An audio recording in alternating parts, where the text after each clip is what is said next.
at the end. Kevin Harlan last night on the call. They did it again. The Knicks rallied from 20 down in the second half to win a game on the road to take a 2-0 series lead in the conference semifinals. A lot of discussion about why this has happened. Unprecedented in the history of the NBA postseason to have a team win consecutive games after trailing by 20 in both of them. I think the Celtics had the yips last night. More on that coming up. Today on the show at 12 noon, Cody Benjamin, who writes for CBSSports.com, wrote a story yesterday ranking quarterbacks. He did his post-draft NFL QB power rankings. Guess who number one was?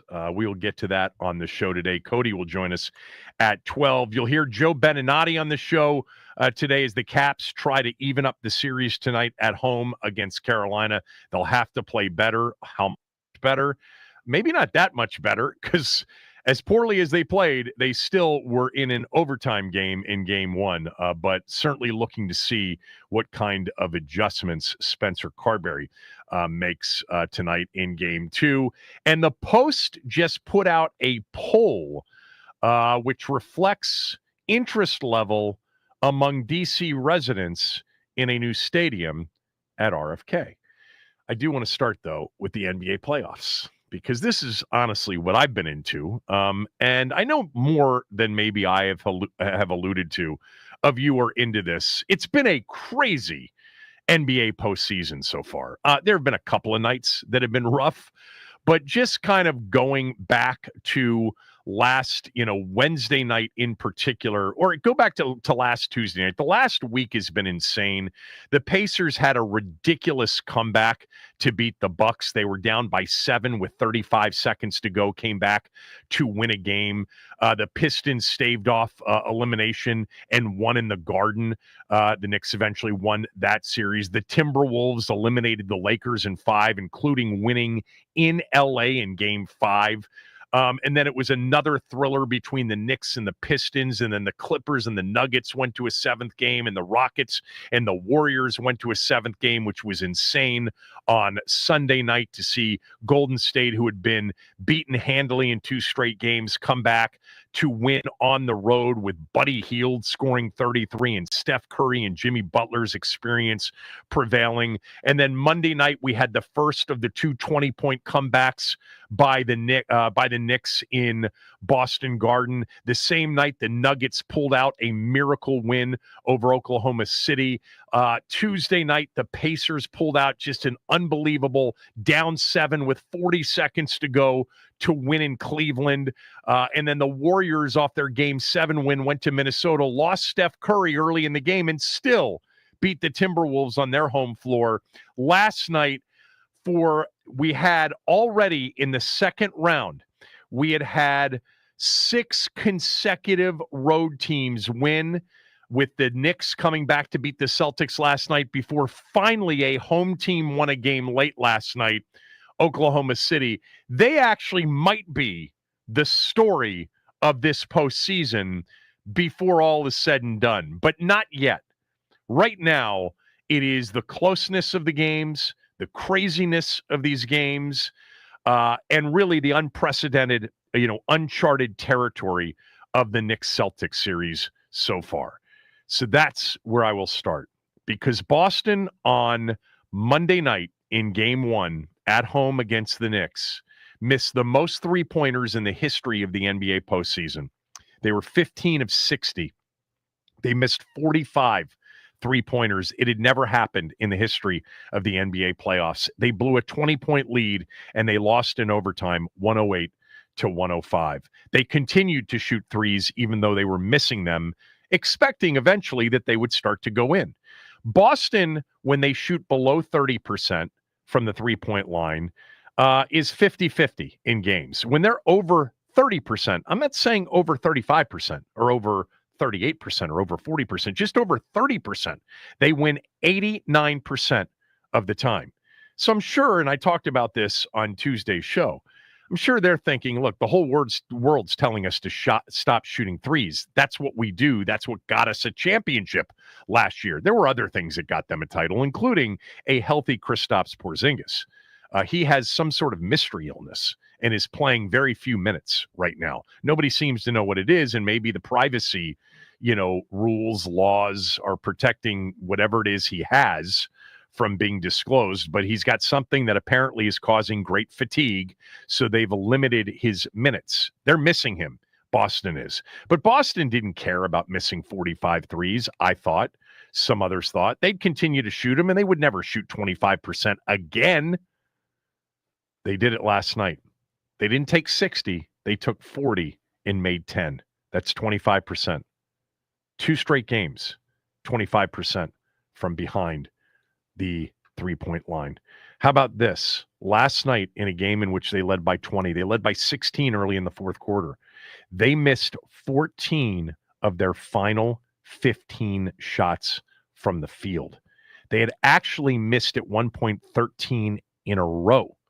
They were outscored over the final 8 minutes and 30 seconds of the game last night, 23-6. And the three-point shot, which is very much the core of what Boston does in terms of their offensive, weaponry. They have shot 4 of 26 from behind the arc in 2 straight fourth quarters. Meantime, there is some credit due to the Knicks. The NBA's clutch player of the year is Jalen Brunson. Now, Jalen Brunson can shoot some threes and hoist up some threes as well, play a ton of ISO ball. But man, is he a shot maker. He really is. And he has come through big time in the fourth quarter of both of these games, fourth quarter and overtime in game one. He had 9 points in the fourth quarter last night, including the game-winning free throws that came with 12.7 seconds left. Jason Tatum last night was abysmal shooting wise. 5 of 19 from the floor, 1 for 5 from behind the arc. Now he's 4 for 15 from behind the arc in game one. So the volume of 3-pointers were less last night. But you could tell that Boston and their lineup, they had what's referred to in golf as the yips. They heard all the conversation from game one. Stop shooting all those threes. When you're missing threes, how about driving the ball? How about getting the ball to the post? Look, they've got post players even without Porzingis in the game. Tatum can post people up. Jaylen Brown can post people up. But they made more of a conscious effort last night to shoot fewer threes. But when they did shoot threes, man, they were pulling the string on them. They had the yips. They were aiming shots. You shooters out there, you don't aim shots. Jason Tatum had a wide open 3 with about a minute to go in the game last night, and he sat there and he looked at it, and you could see he had nerves. He aimed it. It was off. It was long. New York's defense, outstanding. They made another great defensive play at the end. They doubled Tatum, and he drove the ball and then tried to shoot a fadeaway with 2 seconds to go, down 1, and the thing was smothered. The Knicks have played some big-time and very timely defense on Boston. I talked yesterday about this. Leggler went on this rant about rushed shots also equal contested shots, which I completely agree with. Last night, they were rushed, they were contested, they were uncontested, but they just were feeling it. You could tell. They heard all the noise. Stop shooting all these threes. You got a 20-point lead. How about not come down and fire a 3 6 seconds into the shot clock? I know that's what you do, but when you've got a 20-point lead, maybe we work the clock and we try to get something maybe a little bit closer, especially since they're not going in. Part of me is like, I was thinking about this last night because I was watching a lot of the post game and listening to the coaches and some of the players. And there's a lot of doom in the conversation about Boston. You lose 2 games at home in a best of 7. And by the way, going back to the Garden, I mean, that is going to be one of the wildest scenes. That arena for an NBA playoff game is incredible. and it will be sick on Saturday afternoon. I believe it's a Saturday afternoon game. Look that up for me, Max. Is it Saturday night or Saturday afternoon? I think it's Saturday afternoon. But the point being, that place will be unbelievable. It'll be electric. And yet, you know what? The Knicks are just minus 115 favorites, barely favored to win this series, up 2-0. And I thought about that when I actually saw the line. The Celtics, by the way, interestingly, are still the favorites to win the Eastern Conference. How does that work? Well, Boston would be a much bigger favorite over Cleveland or Indiana in the Eastern Conference Finals if they get there. The Knicks would probably be an underdog to Cleveland. But the Knicks are favored to win the series, barely, minus 115. Anyway, I thought about this. You know, when you blow back-to-back 20-point leads, that's the headline, there's no doubt. But the other part of it, and it shouldn't be ignored, is that Boston built in consecutive games 20-point leads. Like, how often are you going to blow a 20-point lead?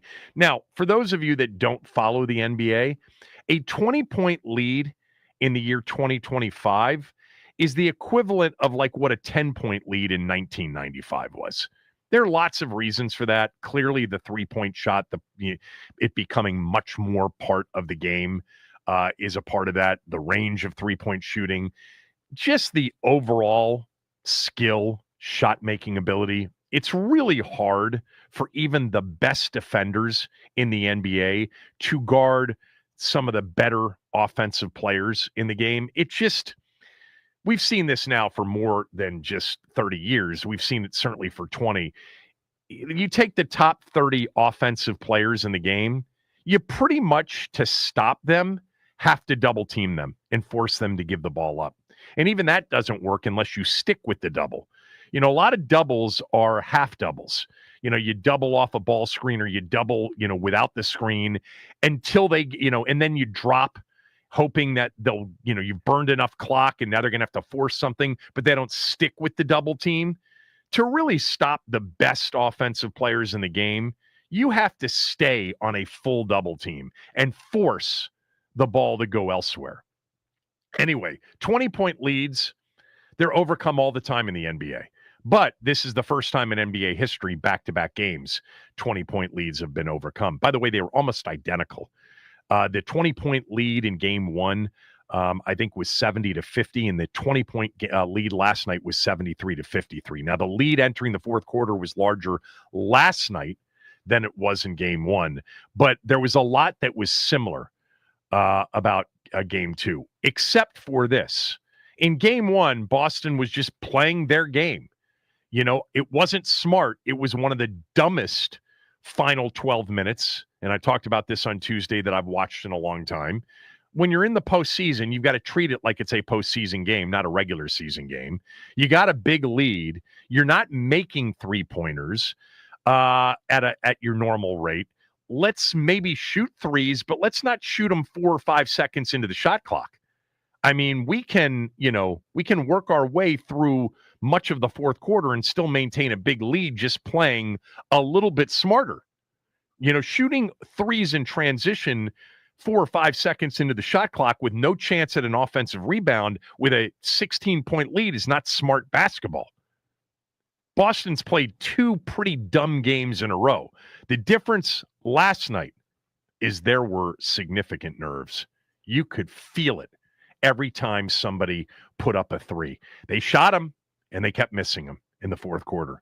They drove the ball. They short-armed a couple of the shots around the rim. There was one bucket last night, and it was incredible that New York allowed this. On the possession before the Knicks took the lead with 12 seconds to go after Brunson got fouled, Jason Tatum took the inbounds pass and went coast to coast and dunked with no resistance. It was a defensive breakdown by New York. And Boston tried to pull it off on the final possession. They had a timeout. They didn't use it. By doing the same thing, the Knicks were prepared. Tibbs is a really good coach. He may be a pain in the ass for players because he's very much a micromanaging coach and very defensive, but he knows what he's doing. He took Karl Anthony Towns and Jalen Brunson out of the game in the fourth quarter when they were down 16.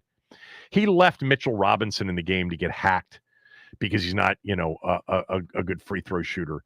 He had one of the ugliest free throws you'll ever see in the history of the game. But he knew what they were doing.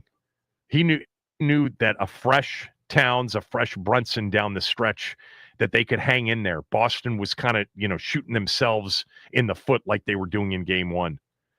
I still think Boston's got a shot to win this series because if they can get over the nerves, and they've been an excellent road playoff team, excellent on the road as a playoff team in the past. Where is that number that I had here a minute ago?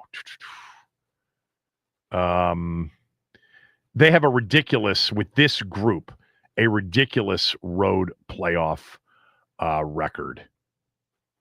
I'll find it here in a minute. But I still think that they are in this series. It's going to be an electric atmosphere in New York. Part of me thinks they have to win game 3. The Knicks have to get game 3. If they get game 3, it's over. No team in NBA history has ever come from 3 down to win a series. But if they lose on Saturday, it completely swings in the other direction. And Boston, at that point, becomes the favorite, even though they're down 2-1 in the series. It's interesting to watch these games. I've said this about the NBA playoffs, that it's the biggest disparity in product between the regular season and the postseason. There's just no other league, no other sport where the difference is that massive. I know NHL hockey playoffs are different than the regular season, understood, but it's so. Last night's score, kind of says it all. 91-90. You don't get many of those during the regular season. There is a pressure that exists. There is an effort and an urgency that starts with the opening tap, not the beginning of the fourth quarter. There is a level of defense which these athletes are capable of strapping on people. Now, not the best offensive players. They need help typically. The rebounding, the 50-50 balls, the chippiness. I love it. I've loved it my whole life. I think it's gotten better over the years in many ways. With that said, I can't stand some of the teams and the way they play. There are things like ISO, primarily ISO teams. To me, that's terrible basketball.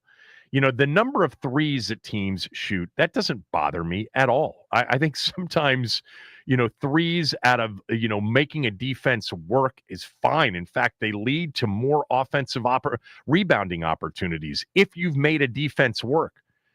ISO ball is the worst to watch for anybody that's ever been involved in basketball for a long period of time. Seeking out the right matchup and then 4 players standing and watching, 4 defenders standing and watching. The Knicks do it. Jalen Brunson is a big-time ISO player. They go ISO with Brunson all the time. He makes shots, and the shot making and the playmaking is fun to watch. There's no doubt. I actually prefer to watch teams like Golden State. I think they're better coached. I think they make you work harder on defense, which makes it easier on the other end. I can't believe the problem that some teams have with zone defenses in this league. They probably could take really good advice from college and high school coaches on how to beat, a 1-3-1 zone or a 2-3 zone, especially when there's a defensive 3-second rule and you can't play true zone. Now, 24 seconds makes it harder, understood, versus a 30-second shot clock. A lot of differences, but these games have been thrilling. Boston last night dropping a second straight home game, stunning. And the way they looked in dropping the game 2 at home, the pressure that they felt, you could see it in their shots. You could see it in their hesitation. They had a case of the yips last night, and New York took advantage of it, and that's going to create an incredible scene Saturday at the Garden. But I still feel like Boston, if they were to get game 3 on the road, and maybe it'll be easier for them to play on the road. I think sometimes it is easier to play on the road. Typically, you don't see that in the NBA. Typically, you see teams with home court advantage win, but we're not seeing that in this round. I'm going to Open up phone lines for NBA playoff talk. Anything you want to talk about. But I'll start with, is Boston done? Are the defending champions done down 2-0? But those of you that have reached out to say, I do want you to talk more about the NBA playoffs, even though the Wizards aren't anywhere near the NBA postseason. We're going to do it now. 301 230 0980. 301 230 0980. When we come back, I'm going to tell you what I think I saw late last night in the second game of the doubleheader. Oklahoma City destroying Denver. Kevin Sheehan Show, the Team 980, the team980.com. We're free and live on the Odyssey app.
fresh out the garden, baby.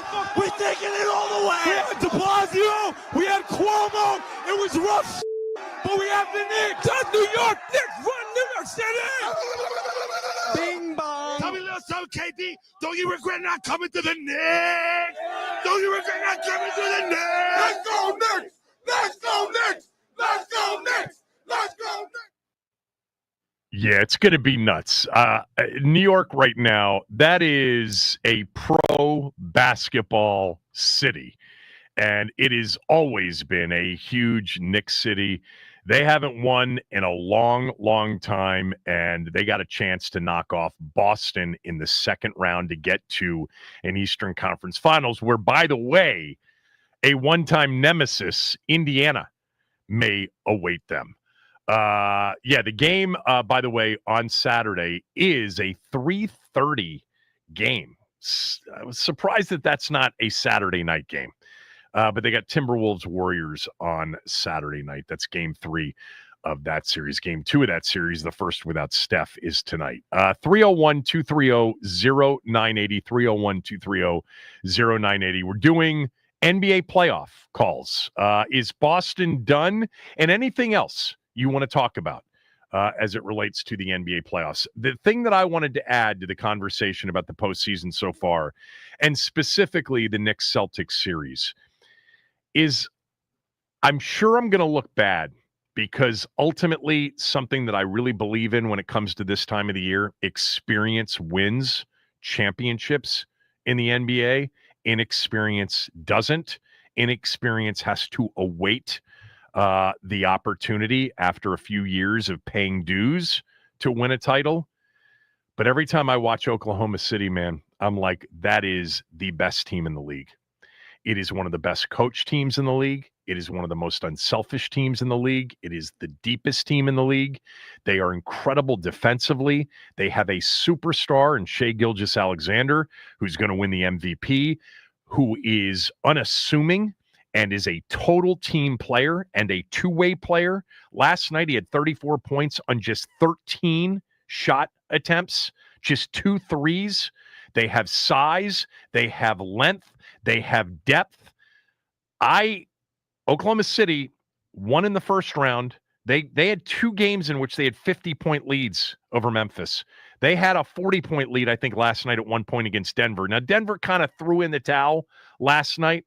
Oklahoma City, by the way, last night set the NBA record for points in a first half. They had 87 points in the first half of the game. By contrast, the Celtics and the Knicks scored 90 and 91 respectively. And Oklahoma City had 87 in the first half. Now, Denver kind of stole game 1, got that one road win. They're going back to Denver for games 3 and 4. And so when they got behind, you could kind of see, they were going to kind of rest and move on to the next game.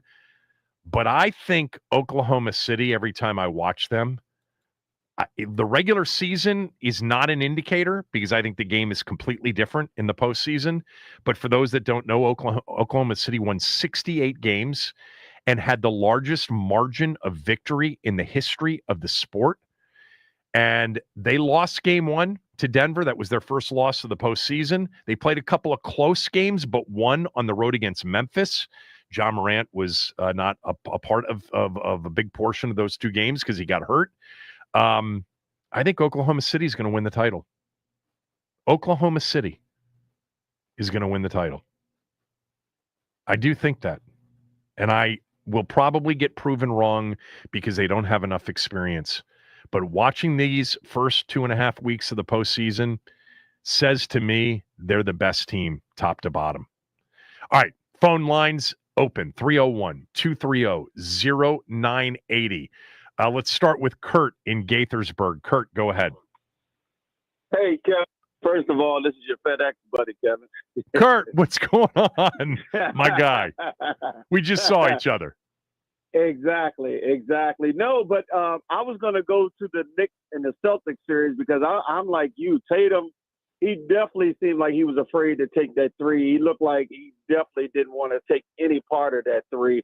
But I think in that series, I think game 3 is going to tell you who's going to win that series because if they go down 3-0, you imagine the Garden on Saturday, even though that's an early game, they are going to be rocking in that place. That's going to be interesting. But Game 3, I think, will determine that series. And like you said, Oklahoma, even though they're young, they got everything on that team. And I would be scared if I had to play them. I mean, Denver's still the veteran team. We got to see how that plays out. But if I was betting money, it'd definitely be Oklahoma. Have a good one, Kevin. All right, Kirk. Thanks for calling. Yeah, I mean, it's weird to say the Knicks are up 2-0, having won 2 road games, but I have this feeling like Game 3, they better win it. They better win on Saturday, because if Boston wins that game, I'll tell you right now, the odds will shift and Boston will be favored to win the series if they win Game 3. Oklahoma City is incredible. I mean, I don't know what they lack. They have everything. They have size. They have shooting. They play incredible defense. Paulie, what's up? I know you're happy. Let's go Knicks, baby. I know you're happy. Do you agree with me that they got to win Saturday? No, I don't agree with you. First of all, it's barbecue chicken for the Celtics, man. They got to win 4 out of 5. They got to win 4 out of 5. Yep. And I say I don't agree with you about they have to win Saturday is because the Knicks don't stop playing. That's why they keep coming. They don't let them leads phase them.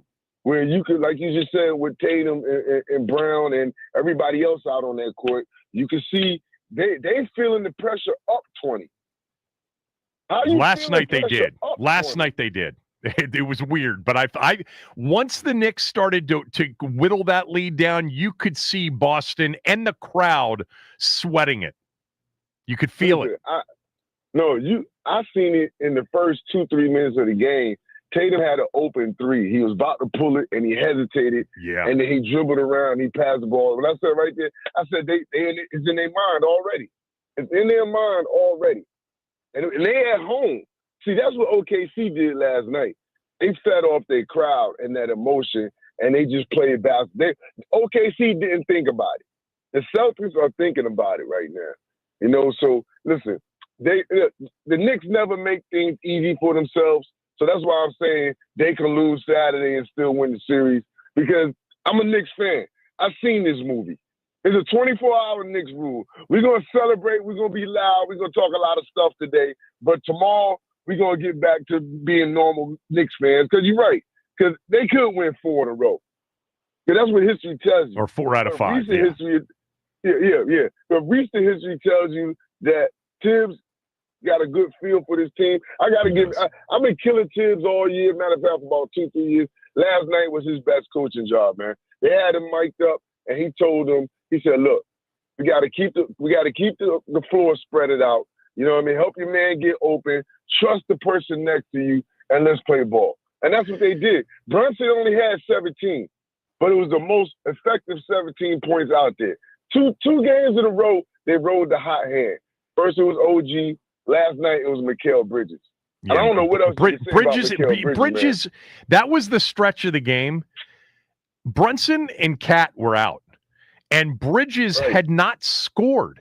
He had 14 for the game. All of them came in the fourth quarter, and I thought that was the critical moment. And by the way, I like Jalen Brunson. I do, but they play much faster without him in the game. They play much freer. I think they beat Boston down the floor and get easier, looks and easier buckets when he's out of the game. They have no direction when he's out of the game.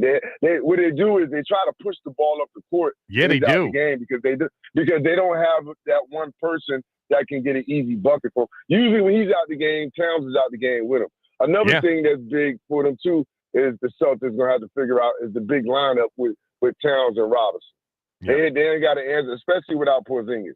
They don't got to answer for that. They're letting them hack Robinson and get into the penalty early too, which is not. I don't think that's very smart, but whatever. I think that was. I didn't understand. That's just silent for no reason, man. I didn't get it either. Smart on that. He was smart it because he got him into the penalty early. So I didn't agree with that. Hey, Missoula's getting out coached right now. No doubt. To the W. All Hell right, to the see ya. W. Paulie, everybody. Let's go to Anthony in D.C. Anthony, go ahead. Hey, Kevin, how you doing? What's up, Anthony? So before I get to the Celtics, I'm kind of like you. I think the players in the league and the coaches forget that the object of the game is to score. Nothing irks me more than when somebody gets a point blank layup and throws it out to the 3-point line.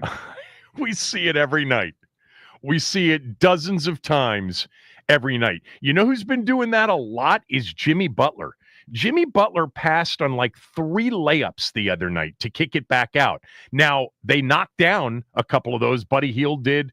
It knocked down one of them. But you're right. It drives me crazy when they've got layups and they turn after the defense is converged and they kick it back out. Hate it. Yeah, nobody. Oh, we got a bad connection with Anthony. Anthony, you there? A dropped out. If Anthony calls back in, we'll put him back on. Yeah, we'll put him in first line. It is absolutely infuriating to watch watch guys get run off the 3 line, drive it to the hole for what should be an easy 2, defense in chase, and then they turn around and throw it back out for a 3.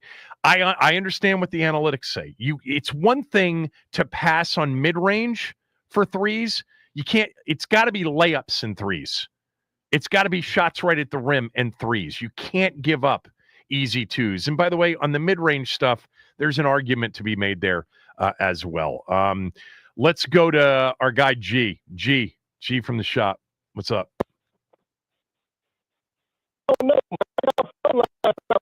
We got a problem with his line. It might be our lines right now. Yeah, I think I might have to restart the phone.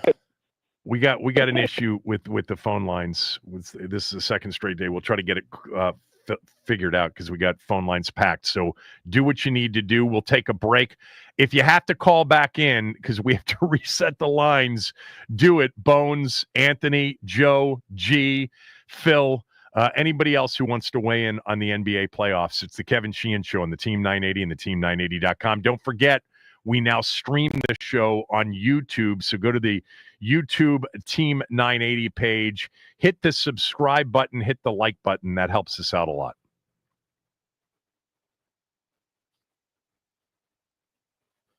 All right, well, while the phone's reset, let's recap what happened yesterday. The Boston Celtics blew another 20-point lead to the New York Knicks to lose 91-90. They go down 2-0 in the series, heading to a Garden that is sure to be jumping. Speaking of blown leads, the Washington Nationals blow another one. Up 3-0, heading into the 6th. Michael Soroka loads the bases and gives up 3 RBI to tie the game. Jorge Lopez enters in relief, gives up 2 more runs to put the Nats down 5-3, and then Andrew Chafin tries to finish off the inning, tries his best, might I add, and ends up with 3 more. The Nats go down 8-3 and finish down 8-6. They got the Cardinals coming to town. They will play tomorrow. Nats on deck with Charlie and Dave at 6:15 on 106.7 The Fan. On The Fan tonight, the Caps will take on the Canes in Game 2 after a dismal performance. Spencer Carberry said to expect lineup changes following a terrible performance in Game 1. This update is sponsored by the Team 980 YouTube page. Just open the app, type in the Team 980, and hit subscribe. Kevin Sheehan is live from 10 to 1, and Craig Hoffman from 4 to 7. Don't forget to like the stream and turn on notifications to stay up to date on all things DC sports. And that's what's trending.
All right, we will try the phone lines again. We've had some issues here for the last 2 days. NBA playoff talk.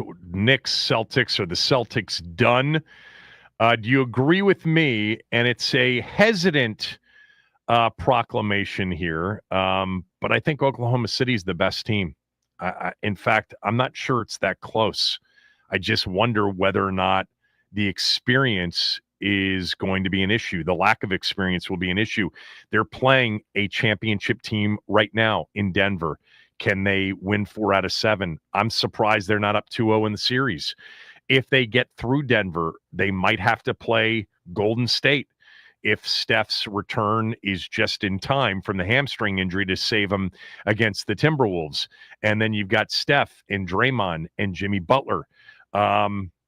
Oklahoma City, to me, looks like the best team. All right, let's go to G from the shop. We left off there. Sorry about that. Go ahead. Nah, because you need to stop selling them yams. Them feds is wiretapping your phone lines, Sheehan. I'm not selling nothing. And what I do sell is legal, unlike you. Go ahead. Oh, no. We on the clock right now working the blue collar. My favorite team and best team that I'm watching is Denver. I bet on the futures for them to win the championship. They got the doors blown off them last night, but you had the best of both worlds, Sheehan. You had 90s basketball with 91-90 in the Knicks, and you had 150 daggone points scored ABA style. Yeah. You know, but the Knicks is playing with house money. I hope they sweep the Celtics because I hate watching the Celtics at times. I love watching the Celtics at times when they're playing the right way of basketball. But right. All these daggone threes, it really is terrible. It's settling. It's a lot of settling. And I hate it. But Paulie called in talking Mikal Bridges. Mikal Bridges plays team basketball. He plays his role. He scores when he needs to score. He took over the whole overtime again in the last series. Yeah. I mean, with no Brunson and no Karl Anthony Towns in the fourth quarter last night, he's the one that really almost sparked the comeback. No, and people pay attention to the box score, and they don't see the intangibles. They don't see the deflections. They don't see the man-to-man defense. Yeah. So my thing is, I'm hoping, for more basketball always. I'm just glad you're taking calls on basketball because yesterday you was taking calls on hockey. So that threw me off. That really threw me off. Here's a question for you because you know hoops. I don't. The volume of threes is not my biggest problem watching. I hate the ISO. I can't stand the 1 or 2 man half court sets. How many? Luka Doncic in that last game against the T-Wolves had 14 possessions in which he took the inbounds pass in the backcourt and no one else touched the basketball offensively. That's what I hate watching because you're not making a defense work. You got to make a defense move. No, and you never specified your question. But what is it that drives you crazy the most? No, that drives me crazy, Sheehan. Dribbling the letters off the basketball. They got little dimples and pimples on the basketball. All those pimples is gone when Luka, James Harden, dribble the letters off the basketball. I hate that. I do, on the contrast, I'm not against the kick out for the three. Because when I draw on my drive another defender, they shoot so many threes working out in the gym alone. I love that play. But it definitely drives me crazy when they dribble the letters off the basketball and they don't make the defense work like you said. Because you know what it's called? It's loser basketball. That's why you have always seen James Harden lose in Game 7. No doubt. By the way, I want to make one thing clear. I'm not against the kick out three after you draw a defense into the paint either. What we've seen a lot of and we see more of now is we see a guy wide open with literally a layup or a dunk turn and pass it out. I'm okay with somebody drawing the defense into the middle of the paint and passing on a mid-range to kick it back out. But Jimmy Butler the other night, they won the game 3 times. 3 times he drove it. No one was at the rim, and he passed the ball back out instead of taking the easy 2. I'm for layups, I'm for dunks, and I'm for kick out threes. But I'm not. Yeah. No, and I'm for what you were saying last segment, Sheehan. Actually, it was yesterday. What drives me crazy, and I hope he corrects it, especially if Steph can't come back, I don't want to see you deferring, Jimmy. I want to see you being the Jimmy Butler of Miami Heat, of wherever you've been. Every team you've been that killer, and he is that killer. I need you to really be assertive, make the pass when you need to, but really be a killer when you need to be. There are times when he's too much of a facilitator, and he's great at it. Don't get me wrong. I mean, he is high IQ. He sees it before the defense sees it. But I'm with you. There were a couple of games in Miami the year that they were in the finals against Denver where I thought he deferred way too much. All right, I'll holler at you later. Hey, hold on, Sheehan. You know what? We get mad at it, but we can't really be too mad at it because that's the right way to play basketball. He's he's really good. Player. All right, thanks. Really Anthony, sorry we lost you last time. Go ahead. No problem. But see, just in that conversation with G, you done messed around and brought back some bad memories. So you were talking about how you hate the ISO ball. But on the flip side, I hate when you have an idiot coach who's letting one player cook you, and then you let him go stand in the damn corner and never play defense. Scott Brooks, Isaiah Thomas. You don't follow? No, I thought I had you, but then you shifted to something. So say it again. Sorry. Remember when the Wizards played the Celtics? Yep. And Isaiah Thomas had some big games. Isaiah Thomas was cooking them.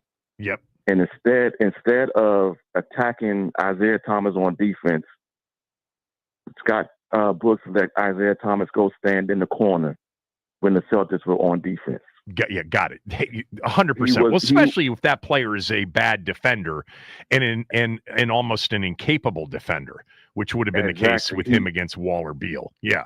He was their one liability, and he never played defense. Agreed. Now with the Knicks,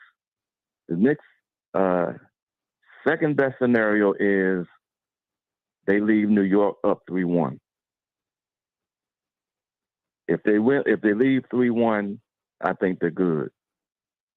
But don't let Boston mess around and get hot and take 2 games. But it can happen. And it's over. It can happen. It can happen. Yeah. It can definitely happen. That's why I think, look, 3-0, it's over. It's never been done before. 2-1 feels like a completely different series. I think game 3 is really important. But when you look at the sort of largesse of it, they've got to win 4 out of 5. And the Knicks not only have won on the road in Boston, they won on the road against Detroit in the first round as well. So they're not uncomfortable away from home. But really good point. You know, when you let somebody go ISO and cook you, and by the way, I would say when you let that happen without forcing the ball out of that player's hands with a double team, that drives me crazy too. But then to not make that player the target defensively, especially when he's a bad defensive player, is unconscionable. Thanks. Let's go to Bones in Southeast. Bones, go ahead. Thanks for holding. Hey, what's up, Kim? Shout out to Bones. Max, man. You know, it's hard for me to follow my 2 nephews, man, Paulie, man, and G, man. But I'm going to do the best I can, right? I'm right along with you. I can't stand the ISO game. I don't like James Harden's game, and I don't like Luka Doncic's game because I don't like the ISO game. You know, I come up, you know, we playing team ball. I like to see the ball pass around. I like to see the ball whipped around the court, you know what I mean? And then Boston losing because Jason Tatum has resorted back to the original Jason Tatum. You know, he is no longer championship Jason Tatum from last season. He's resorted back to the real Jason Tatum. And then Boston taking too many damn threes, man. You know, man, you right there at the basket, man. Shoot the ball. Lay the ball up. Put the ball in the basket, man. Give me 2 points, man. Stop settling for the three. This league is settling for threes too many times. I'm seeing a lot of easy baskets being overlooked. Jimmy Butler the same way. Keep kicking the ball out. I don't want you to kick it out. I want you to make that layup, man. Layups and dunks should never be passed on. Mid-range where you've converged a defense, I don't mind the kick out at all. By the way, what you said about Jason Tatum, though, and I got to get to a break. Sorry, Bones, we're up against a hard break. But what you said about Jason Tatum, let's not forget, he was outstanding at the end of that series last year. But Jaylen Brown was the MVP, and he deserved to be the MVP. And he and Drew Holiday, to me, are still in terms of overall best two ways. Look, Jason Tatum's their best shot maker, etc. Give me Jaylen Brown. Give me Drew Holiday on my team. Jason Tatum felt it last night, no doubt. All right, when we come back, Joe Beninati will join us. You'll hear his thoughts on Game 1 and previewing Game 2 tonight at Capital One Arena. Kevin Sheehan Show, the Team 980 and the Team980.com.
All right, joining me right now is the great play-by-play voice of the Washington Capitals on Monumental Sports for many, many years now, Joe Beninati, joining us at Joe BPXP on X on Twitter to follow Joe. By the way, Joe does everything well, and I actually was listening to Joe call the Maryland-Ohio State lacrosse Big Ten title the other night. You get around. That was a pretty good game.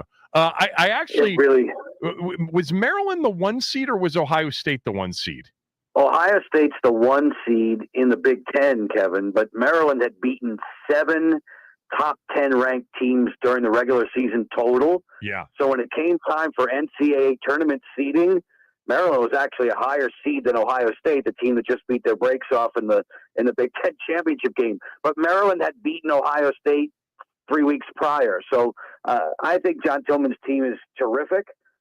Nick Myers' team in Columbus, Ohio is really damn good too. I wouldn't be surprised if you had a couple of Big Ten teams in that NCAA championship weekend, depending upon how the brackets square out. I'm not sure how that lines up, but yeah, really good game. And I you know me, it's a love for me to do that sport. Yeah. It's one that I grew up with. You played it, and were good at it. And I'm looking at the bracket, actually. This was not what I intended to talk to you about. But I do know, Oh, well. I do know that there are people listening that are very much into this. In fact, I know some of the kids on the Maryland team because I know the families very well. Maryland is the overall 2 seed. Cornell's 1. Princeton's 3 and Ohio State's 4. Maryland and Ohio State are on opposite sides of the bracket. Maryland would play Robert Morris Air Force and then Duke Georgetown to get to, it would appear, the Final Four.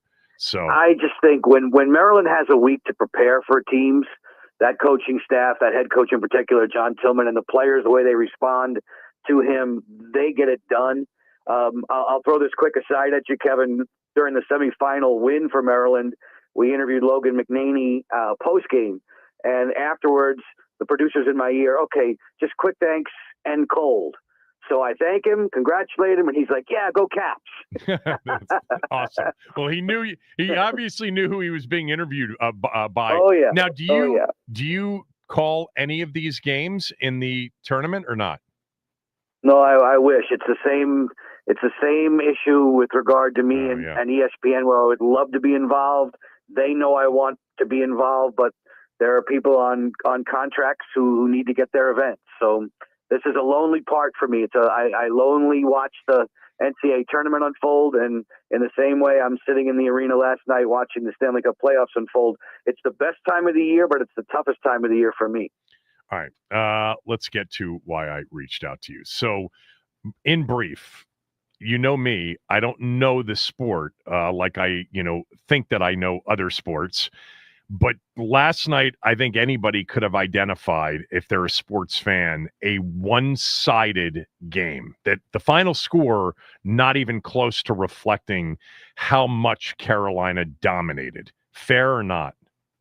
Oh, completely. And don't sell yourself short. You know this sport. Yeah, that game was, and I said it was one of the most lopsided 1-1 games I've ever seen in a long, long time. Logan was terrific, and that's exactly what I think Caps fans should hold their heads high, knowing that this, in my opinion, was going to be a long series. And if it's going to be, Logan's going to need to play like that. But that was just about as close to a perfectly executed road playoff game as you can get. Both of those teams were on relatively equal rest. It should come as no surprise to Washington what Carolina wants to do, but their execution of it was matter-of-factly close to perfect last night. And they do what they do.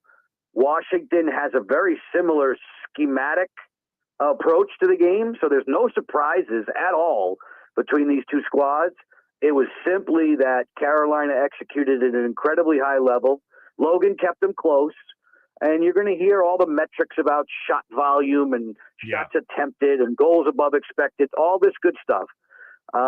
It comes down to, for Washington's sake, it's always been a matter of quality versus quantity. Carolina and Brindamore, they favor quantity. They want to throw everything they can at the other team's goalie. I think Washington waits for the better scoring chances. And if this series plays out the way we saw last night, the Caps are going to have to be incredibly efficient, very economic, because they're not going to get very many chances. When they do, they have to bury them.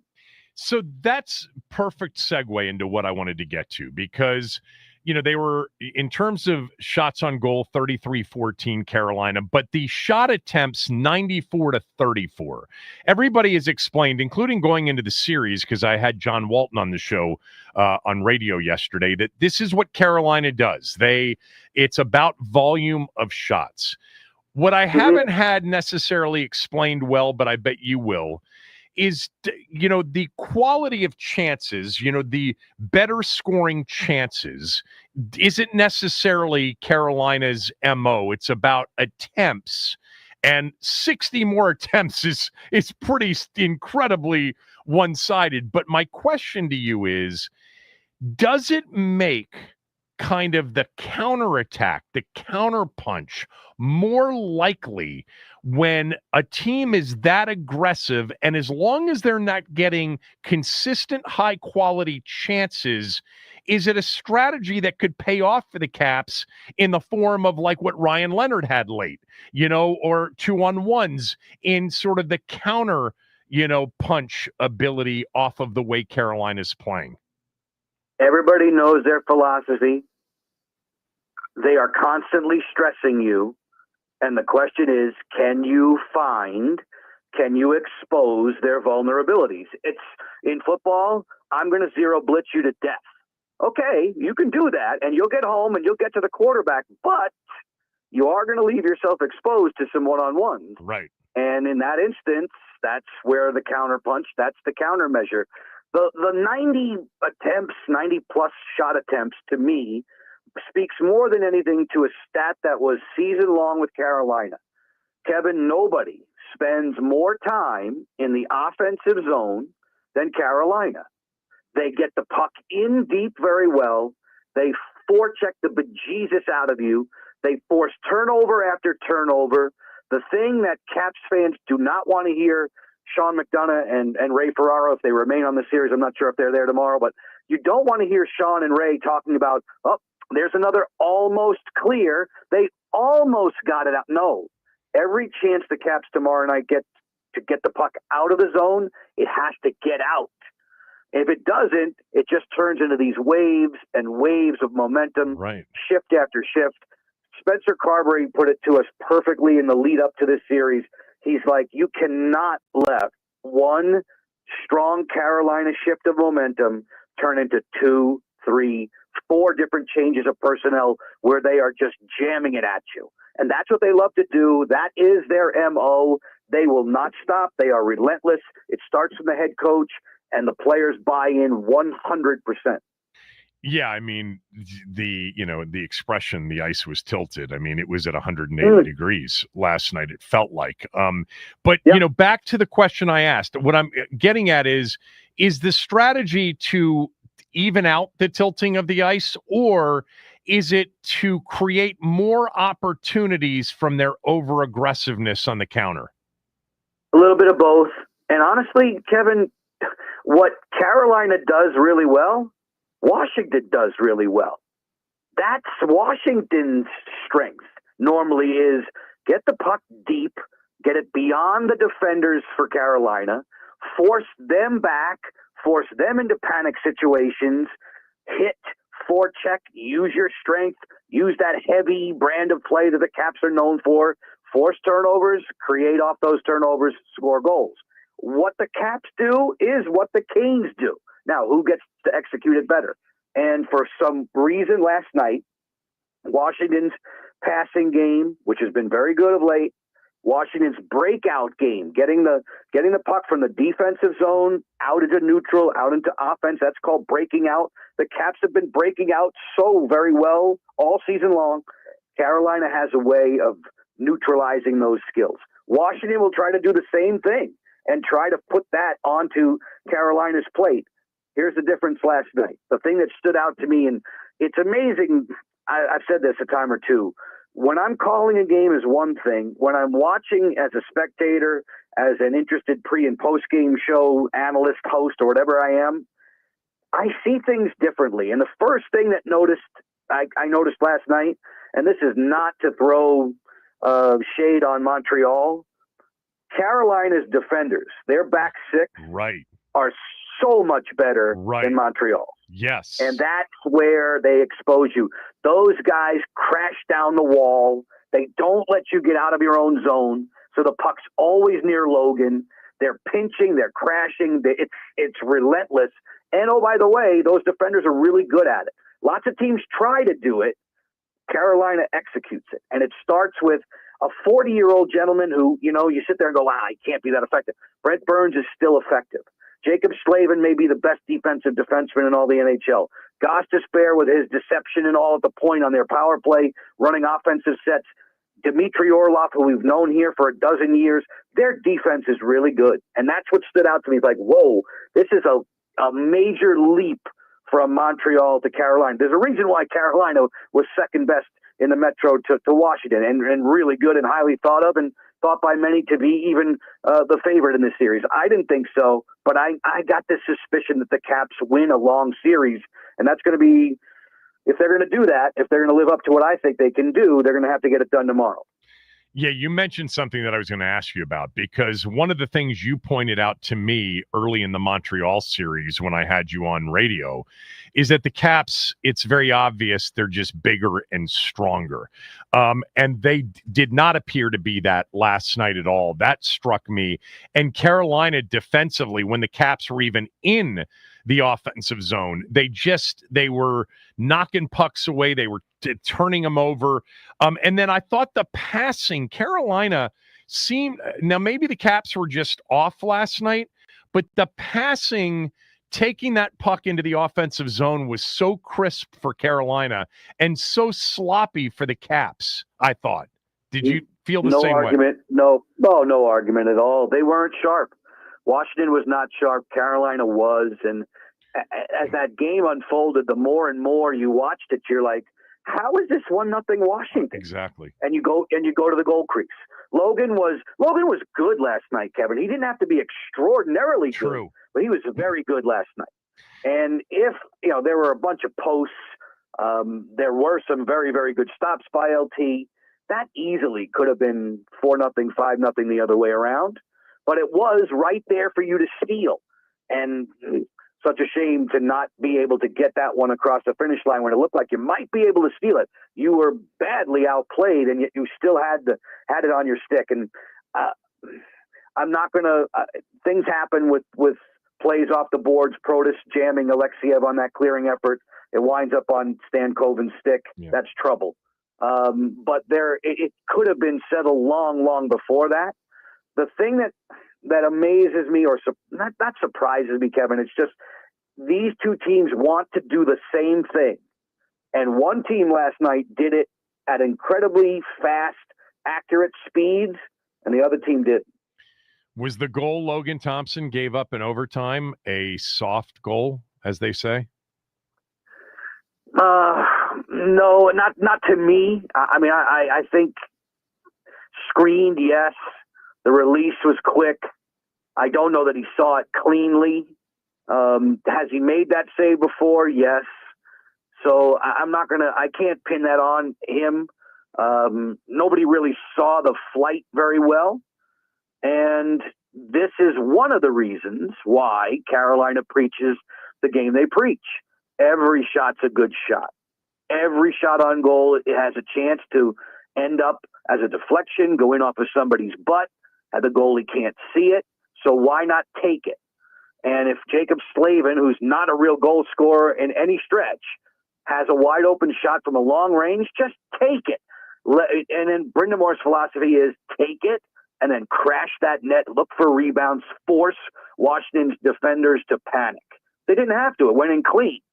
To me, that's just all part and parcel of what Carolina does. And for the first 40 minutes or so, one thing I mentioned in our pregame coverage on Monumental Sports Network was for Logan Thompson, the puck needs to stick to him tonight. It can't be, he's got to have good rebound control. For 40 minutes, clean. It was like he was a sponge.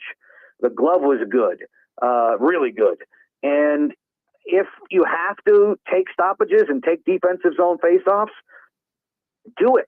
Rather than what Carolina wants is keep throwing at the cage. Somebody will screw it up. It'll bounce on our tape. We'll bag goals that way. No, it wasn't there. And that's why it was a shutout performance for a long, long time. There's nothing that Carolina did offensively last night that surprises me or overly concerns me. Yes. Are they speedy? Absolutely. Do they pass the puck well? Yeah. You didn't see the best of their power play last night. You can't take penalties against them tomorrow or any other game in this series. But if it was disappointing to see the 5-on-5 play tilt so much in Carolina's favor, because I think that's one of Washington's strengths.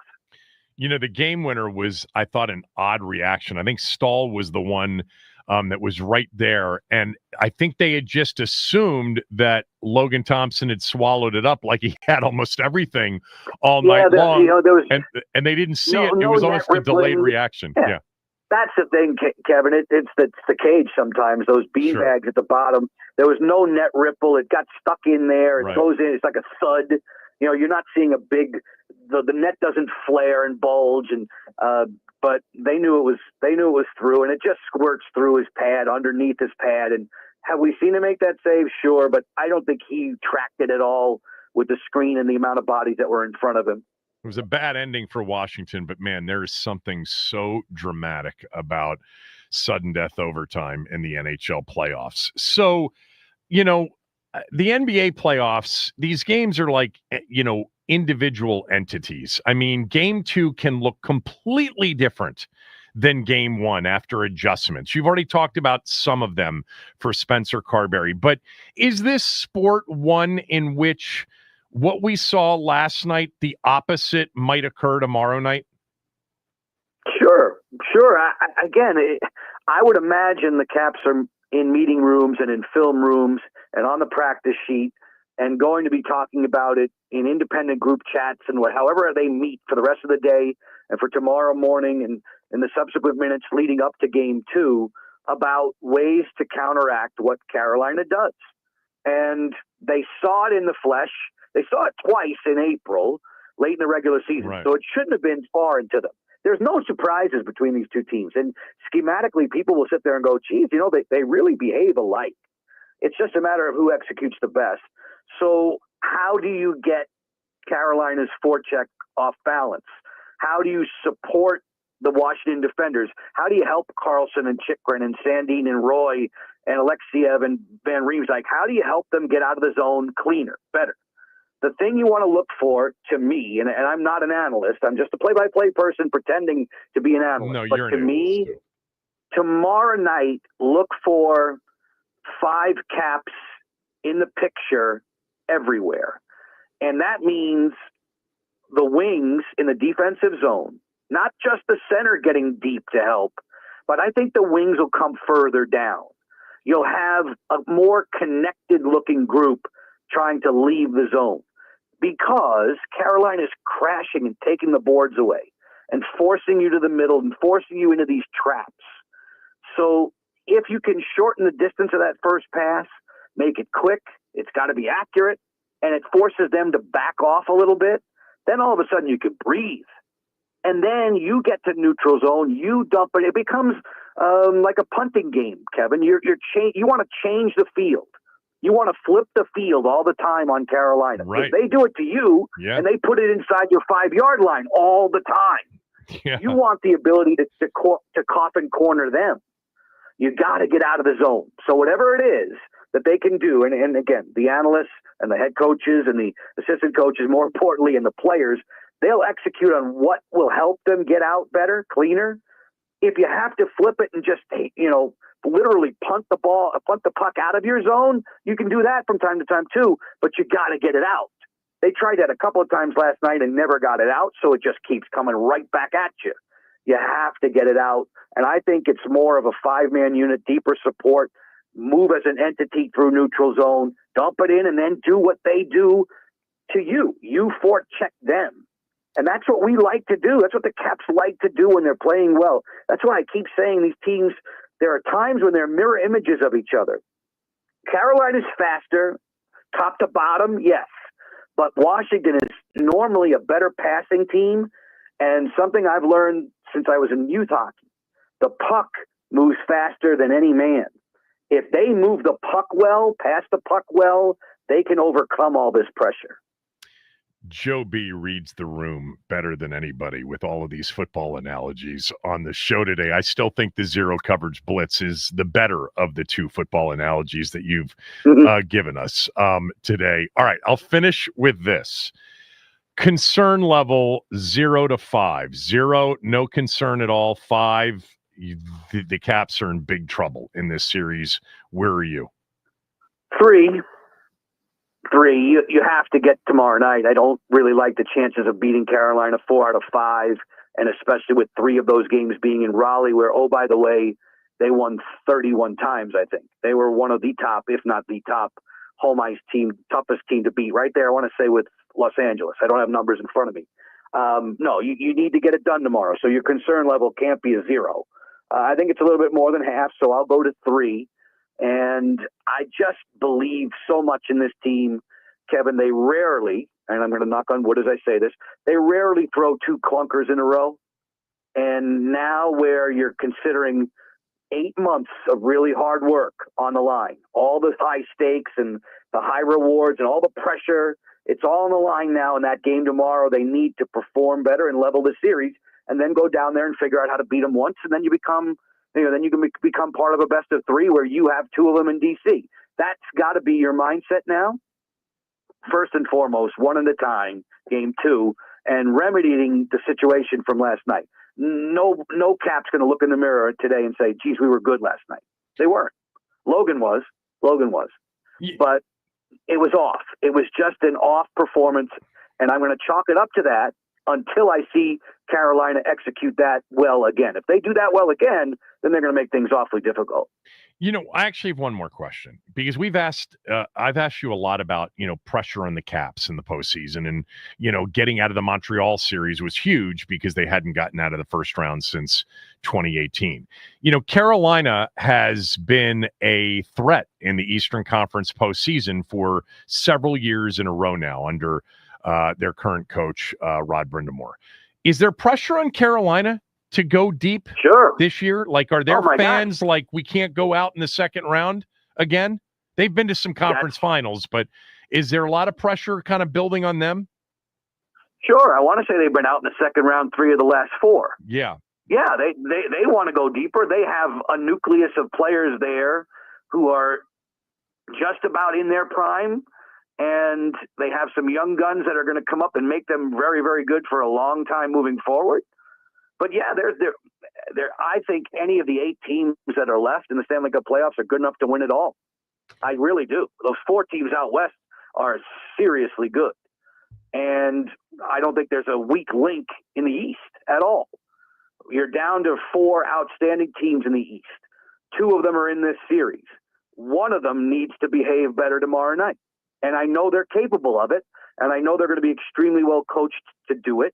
Let's see how quickly they can turn the tables. You have to flip it, because one team was able to do and execute to its identity far better than the other. And I don't think these 2 teams are that far apart. If I'm wrong, I'm wrong. But I think Washington is way better than what they showed last night. I love the heart and the hustle and the block shots that there was a lot of sacrifice there. It had to be. You never had the puck. You have to be able to get out of your own zone tomorrow, and you have to put them under that pressure pack situation. You've done it before. They can do it again. They'll do it tomorrow. Joe Beninati, everybody, always the best. Really missing you and Locker and Alan and all the guys. Hope Locker's doing well. Really appreciate this. Hopefully we have a chance to do it again before the next series or during the next series. Thanks, Joe. My pleasure, Kev. Thanks for spending some time with us. Joe Beninati, that was his discussion with me yesterday on my podcast. Joe's always great. The Caps are big underdogs tonight, -175 Carolina tonight, and they are now a -400 favorite to win the series. Tonight, can shift a lot of those odds if the Caps can get a win. Ovechkin just one shot on goal in the opener. Probably needs more than that tonight. There's my hockey input for the day. Joe's the best. Love hearing his thoughts on the sport. Big one tonight, 7 o'clock on our sister station, 106.7, The Fan. When we come back, an interesting poll just released on how DC residents feel about a new stadium on the RFK site. We'll talk about that when we come back. In addition to another pass rushing name is out there linked to Washington. Kevin Sheehan Show, the Team 980, the team980.com. You can download the Odyssey app, listen to us whenever, wherever you want. You can watch us, the show now being streamed on the Team 980 YouTube page. Hit the subscribe button, hit the like button for us if you end up consuming the show that way.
The words might change the next time they're back in RFK, but that was the final time Hail to the Redskins was played at RFK Stadium back in December of 1996. The plans are to move back to RFK. What is pending is D.C. City Council approval.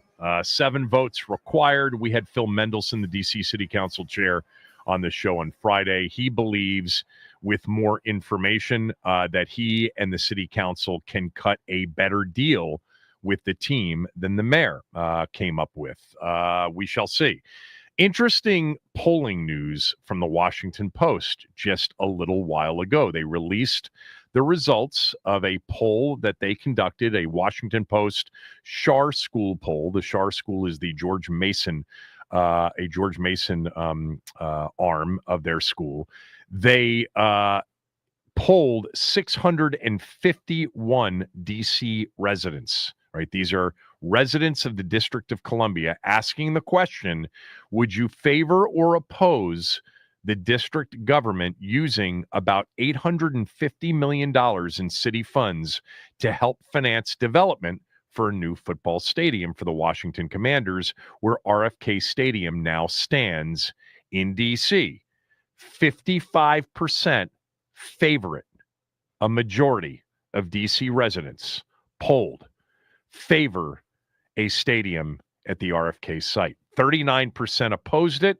6% had no opinion or skipped the question as part of, I'm sure, several questions they had on this poll/survey. Now, a couple of things. Number one, 850 million is not the number. The poll question was asked when the number appeared to be $850 million, in which would be the city's cost for the new property and the new development of the RFK site.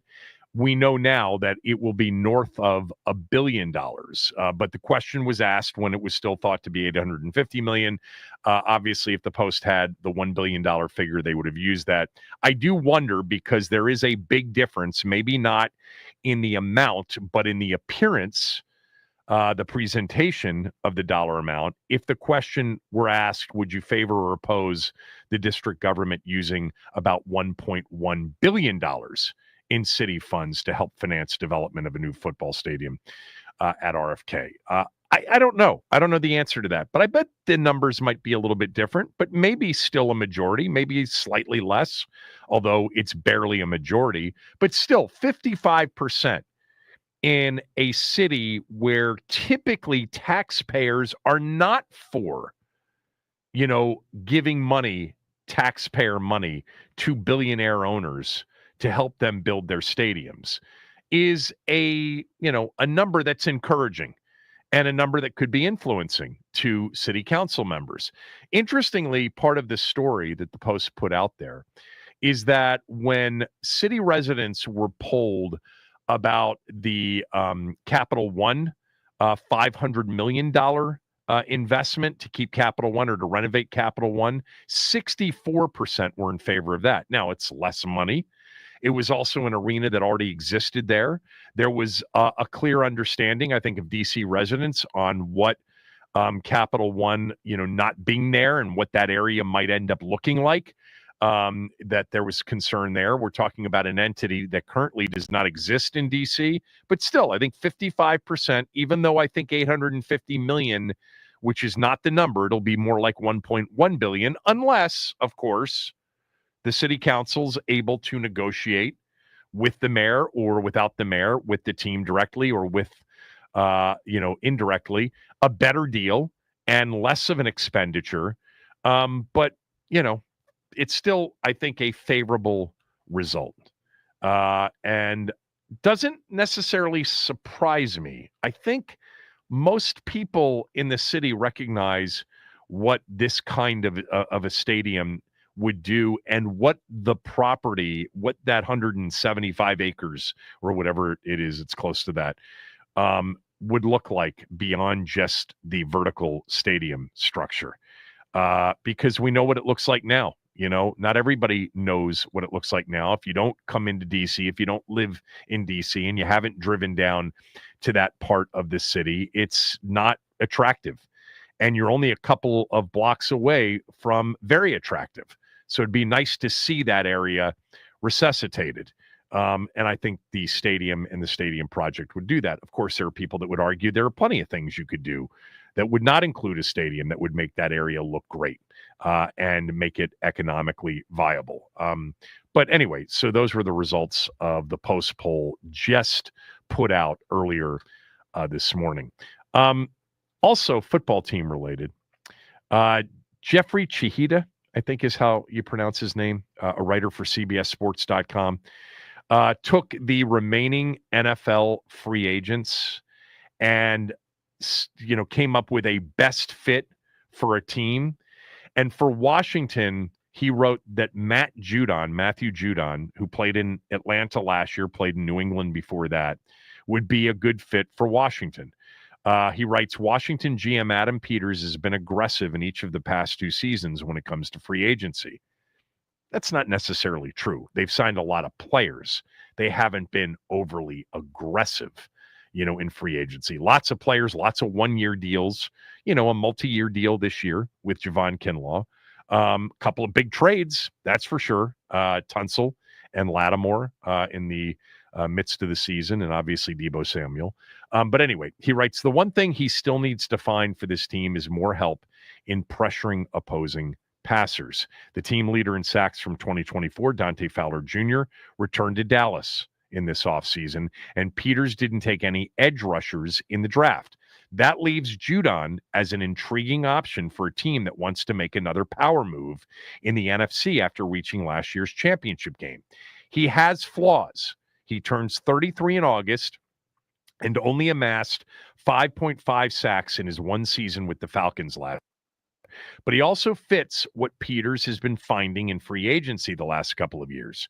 The Commanders received valuable contributions from older veterans like Bobby Wagner and Zach Ertz in 2024. If Judon can give them a little boost in the pass rush, he would be just as beneficial to Washington's hopes of reaching the Super Bowl. So, we've talked about some of the available, pass rushers out there. Zadarius Smith is out there. He actually put Zadarius Smith in Detroit. You do still have the, Trey Hutchinson situation in Cincinnati. That has not been resolved yet. But Matthew Judon's interesting because Matthew Judon did not have a good season last year. But to be fair, Atlanta's defense for much of the year was terrible. It was a bad defense. Even when they were building up a really good record by the midway point in the season and had like a 2-game lead in the NFC South, they were doing it with offense. They weren't doing it with defense. They were a bad defensive team. They got better as the season went along, but it just was there just was something systemically wrong watching Atlanta play defense last year. They were just off. And Matthew Judon did not look good. He was part of it looking off. There's another aspect to Judon's game. Judon has played most of his career with teams that play base 3-4 defenses. So, I don't know what that means. Can he play with his hand in the dirt as a defensive end, as an edge? Would he have to be kind of a linebacker? Would he have to be in a 2-point stance? But Atlanta and New England most recently base 3-4 defenses when he was there. I don't know if that's as much of a factor anymore. We don't see that nearly as much. Teams take it into consideration, but I don't know if that's something that you'd mark him off for. Now, Matthew Judon is 33 years old, and he's coming off a season in which he did not really light it up for Atlanta on what was a bad defense for much of the year. 2023, he was hurt. But let's not forget that in 2021 and 2022, this dude had 28 sacks in 2 seasons, 12 and a half for New England in 2021, 15 and a half in 2022. He was in that NFL top 100 players vote in, heading into the 2023 season. He was voted as the 33rd best overall player in the league. He was dominant as a pass rusher in New England before I think it was a bicep injury in 2023 early in the season, and he missed the remainder of the year. Who knows? Maybe he was still feeling the effects of that last year in Atlanta. He did not play well in Atlanta last year. Just didn't. But the team didn't play well. They played better late. We saw it, at the end of the season against Washington. They were a better defensive team, even though Washington put up 30 in overtime against them. I don't know. I mean, that would be, just like I felt about some other players that have had recent injury issues. Not that Judon had one last year. Nick Chubb did. By the way, he put Nick Chubb in Houston. Mixon in Chubb. God, that's where I would look. I would definitely on J.K. Dobbins and Nick Chubb at least figure out whether or not they're healthy enough, because they can be had for a song right now. These are 1 year, $4 or $5 million deals with, maybe incentives that build it up to 7 or 8 million because of the injuries. Dobbins is much younger. Chubb, I think, is just, when he's healthy, better. Asante Samuel's still out there, but, I think they have hopes now for Trey Amos, a corner. Anyway, Judon, a name to consider, along with Zadarius Smith, along with Hutchinson until that thing gets resolved. This isn't over yet, their roster construction. This will head right up until training camp and maybe even get tweaked a little bit as the preseason goes along. A preseason which we will know more about when the NFL schedule comes out a week from yesterday. My mock schedule, for those of you who have asked, I will give you my season opener on tomorrow's show at 11 a.m.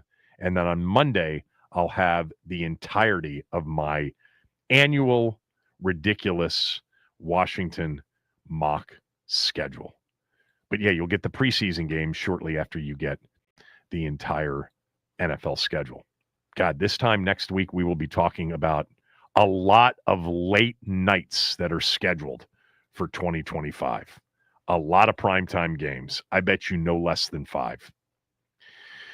When we come back, Tom Brady weighed in on Shadur Sanders' fall and why the Raiders didn't select Shadur Sanders, especially given that Brady had a relationship with Shadur and Dion heading into the draft. That's next, 12 o'clock. Cody Benjamin with his quarterback NFL power rankings list. Jayden very high on that list. All right, last night the Boston Celtics blew another 20-point lead to the New York Knicks just to lose 91-90. They go down 2-0 in the series, heading to the Garden. That is sure to be jumping. Speaking of blown leads, the Washington Nationals get another one. They were up 3-0 heading into the 6th. Michael Soroka loads the bases and gives up 3 RBIs to tie the game.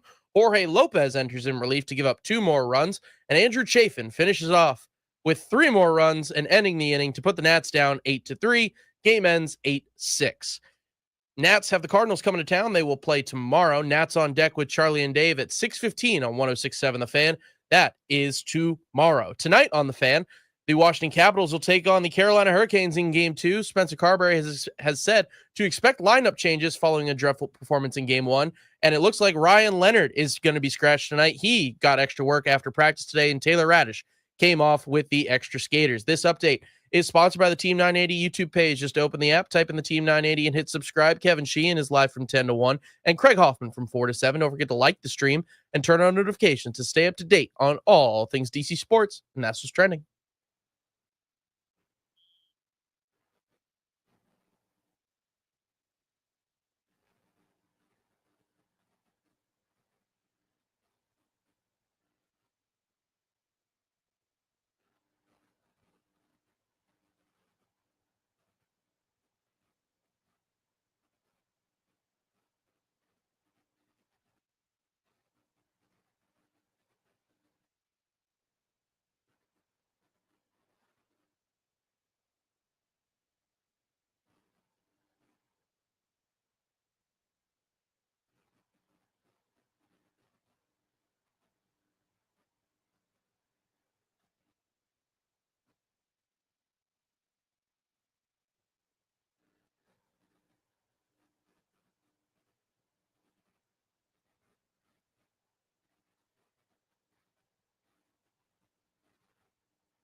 elephant in the room, Shadur Sanders.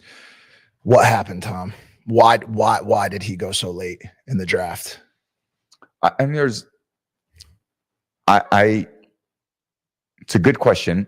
I wasn't a part of any evaluation process or Skip Bayless says otherwise. No. Well, everyone's got that's the problem with media is everyone can just say whatever the they want. I actually texted Shadur because I know him very well. And I said, dude, like whatever happens, wherever you go, like that's your first day. Day 2 matters more than the draft. I was 199. Yeah.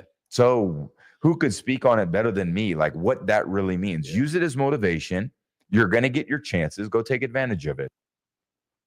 It was Tom Brady on a podcast with Logan Paul and Mike Malak saying, I think the headline there was that he was not involved in the evaluation for the Raiders. Brady's an owner of Shadur Sanders, which can't possibly be true, actually. I know that he pushed back on it.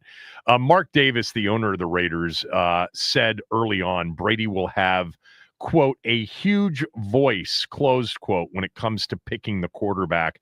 Brady also admitted that he was involved in the evaluation of their 6th round pick, quarterback Cam Miller from North Dakota State. There's a relationship that Tom Brady had with Shadur Sanders. He had become a bit of a mentor to Shadur Sanders and, a friend of Deion's, etc. Of course, he was involved in the evaluation of Shadur Sanders and clearly did not, advise otherwise. Now, it's also fair to say, as we talked about during the draft last week and afterwards, that if you don't see Shadur Sanders as a first-round talent and you see him more as a backup quarterback or maybe a low-end starter, is the juice worth it? Is it worth it having all of the attention that will come with him when you just signed Geno Smith in the offseason to be your starting quarterback? It's one thing to take a quarterback in the 6th round. Brady could have answered it honestly, because I think there's some truth with all of the teams that passed on Shadur Sanders.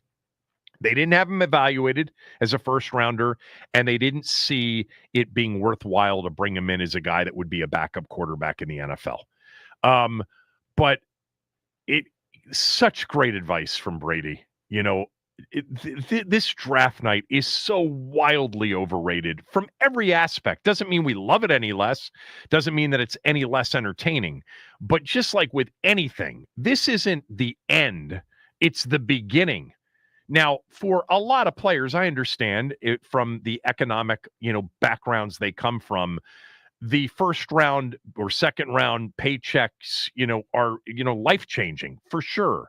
But the real opportunity has just begun. The real, opportunity is now to go out and make something of this, to get to a second contract, a third contract, a fourth contract, etc. And Brady's advice to Shadur, let's hope he accepts it, is right. Nothing that happened on draft weekend will matter once you show up for day 2 or day 1 of actually, being in a locker room, learning a playbook, and growing in that role. But there's no chance, right, that Brady wasn't involved in the evaluation. He was involved in the evaluation of the quarterback that they took in the 6th round. He apparently loves this kid, Cam Miller from North Dakota State. Let's keep an eye on him. Up next, we will talk with Cody Benjamin from CBSSports.com. He wrote a column yesterday ranking the quarterbacks in the NFL. Kevin Sheehan Show, Team 980 and the Team980.com.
Cody Benjamin covers the NFL for CBS Sports. You can follow him on X on Twitter at Cody J. Benjamin. Cody is on with us because I read Cody's column yesterday ranking the quarterbacks, the projected starting quarterbacks in the NFL, 1 through 32 post-draft. And his number one quarterback in the NFL, Jayden Daniels. So, Cody, how'd you arrive at Jayden at number one? Well, first of all, thanks for having me on. You know, it's funny, we get some lulls in the NFL offseason, not many, but there are some where you don't hear a lot. I mean, there's not a ton of chatter. As soon as any quarterback power ranking goes out, emails, Twitter posts, people will even find me on LinkedIn to criticize whatever order they don't like. But with Jayden Daniels, I mean, everyone knows, I guess, you know, how magical the rookie season was. And these rankings are always a combination. It's not an exact, it's a tricky science. You know, you're trying to weigh current status with future outlook, with, you know, past experience.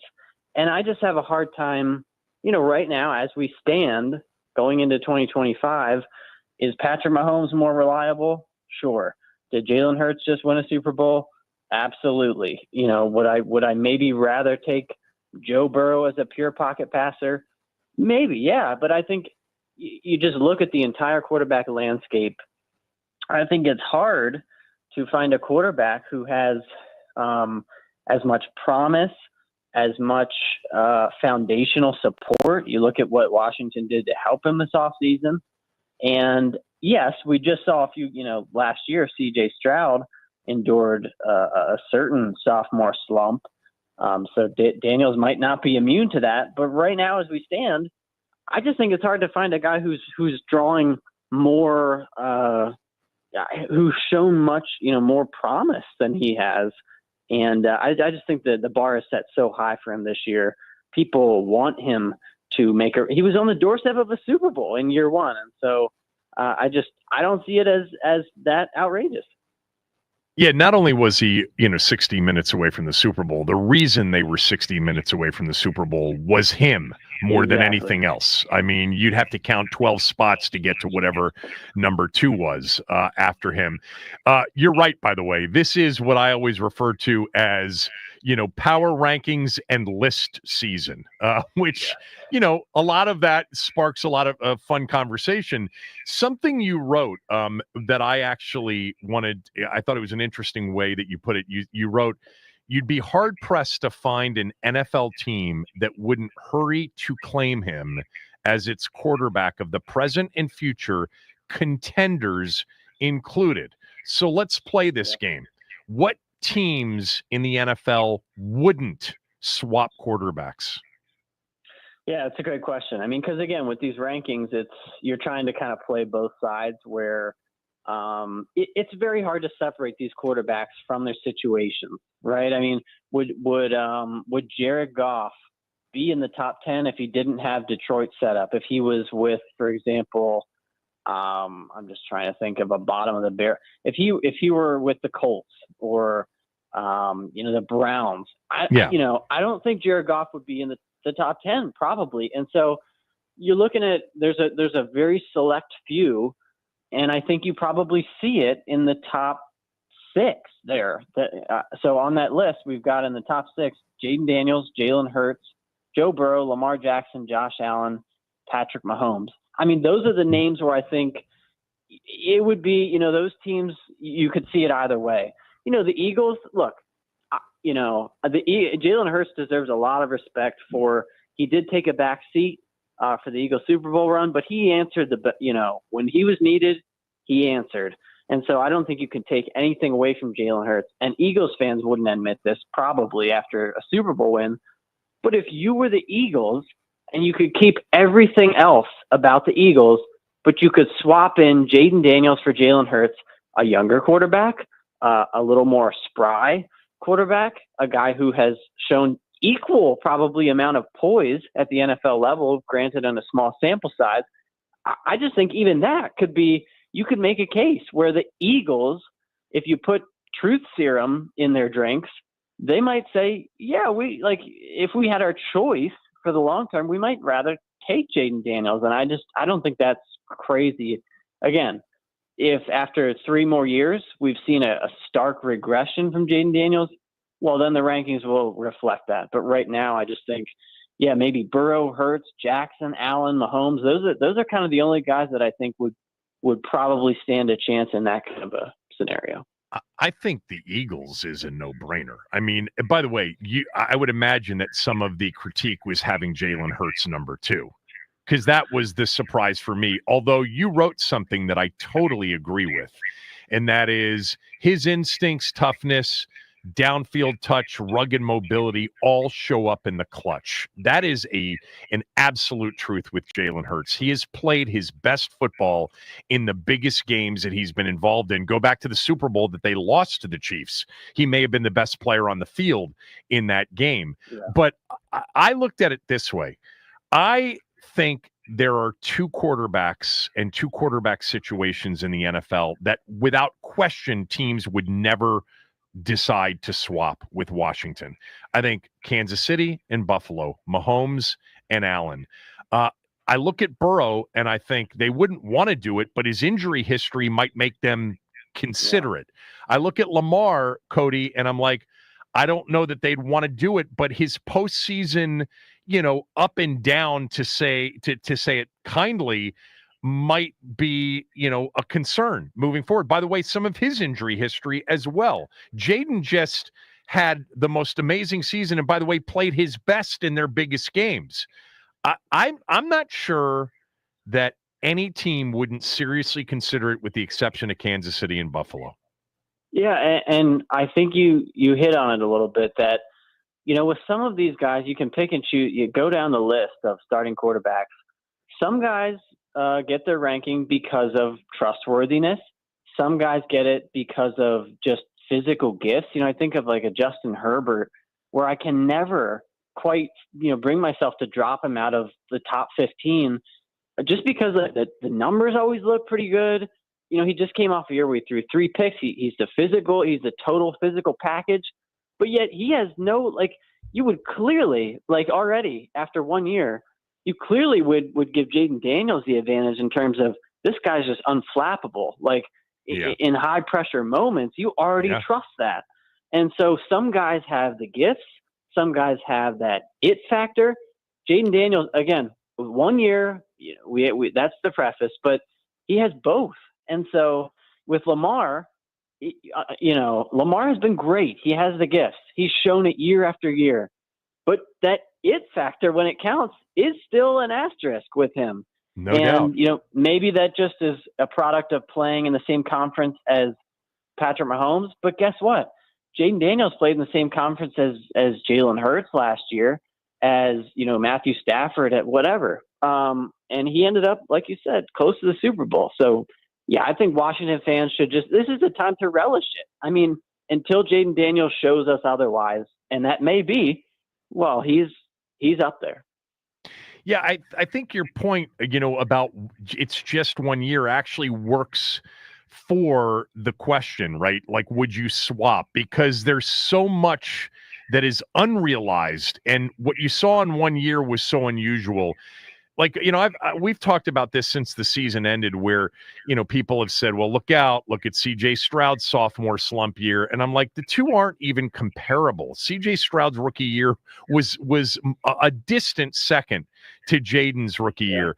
Like, it's hard to envision him improving or needing to improve in areas. And this isn't just Homer talk. It's just true. Like, there isn't anything he did last year where you're like, if he were to improve next year, you would say, oh, thank God he improved that. Because he wasn't any good at doing that last year. It's hard to come up with it. They've mentioned things like footwork and decision-making, but it would be as much about the unrealized based on what they think he might become, which might make some teams, a Cincinnati or, a Green Bay with a Jordan Love, lots of potential, but say, yeah, but this guy's going to be better. I think it's an interesting way to look at it. But so where was the pushback primarily from people on your list? Oh, I mean, you name it. Not many. You never get the "I love this list" comment. I never. You mean So Washington fans weren't thrilled? Oh, sure. I mean, but I still think it's much easier to yell loudly about something you're unhappy about. So Yeah. I think always with the rookies and guys who haven't played it down like JJ McCarthy. I mean, that's going to get some pushback because yes, we could just throw Cam Ward at 32 because he's never played. But I just again, it's kind of that as we sit here right now, would I rather bet on the unknown of Cam Ward or the known of Joe Flacco? Like I'm going to take Cam Ward in that scenario. And so there's a little pushback about having, JJ McCarthy ahead of Bryce Young. I think the Burrow, the Lamar, there's a constant debate amongst, the Ravens, Bills, Bengals fans about how those three kind of stack up.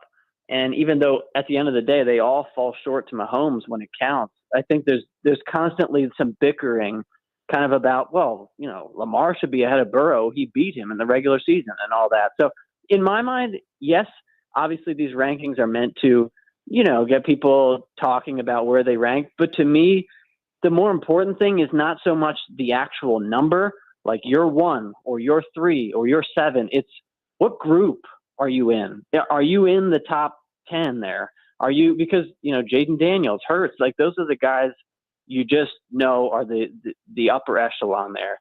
Where if you're between 17 and 25, so many of those guys are interchangeable. And so, I think you could, any city who wasn't number 1 is pushing back. I think we have these conversations every year, sometimes during the season, the quarterback tiers or, the rankings. And, I think there have been years recently where the list has been much deeper, but we had a lot of retirements, whether it was, Brady or Rivers or, Breeze, in the last 5-6 years, we've had some retirements of all-time greats. We've had Aaron Rodgers kind of take a step back. I'll ask you about that in a moment.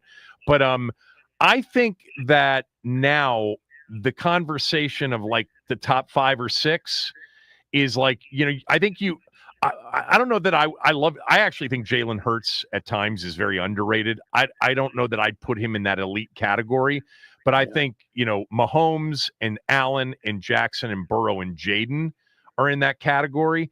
And then it's like there's a lot of in the next 10 you could go with almost anything. I think so. I think the position. I guess the question, because I'm just rambling here. The question is, do you think the position is deep compared to previous years? Well, I think that you're onto something with.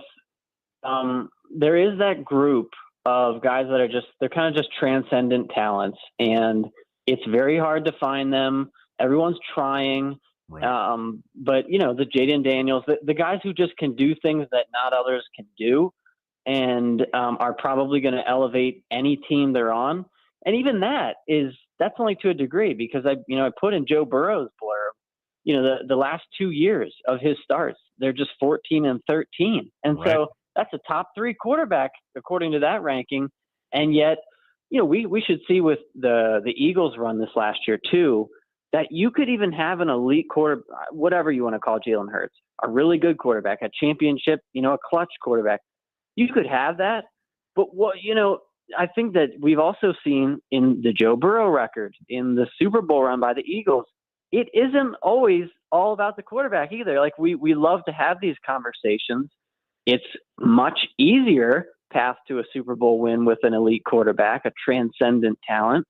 But you also it's a team sport. We have to always remind ourselves of that every single year.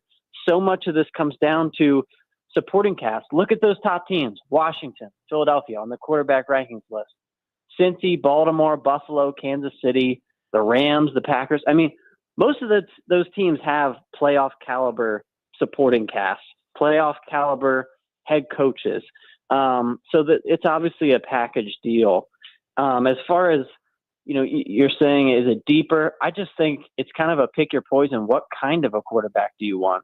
After that first tier, Jared Goff, he's not going to move with his legs. If you prefer a pure old school pocket passer, that's your guy. Brock Purdy, if you want a point guard who can move a little bit more, that's him.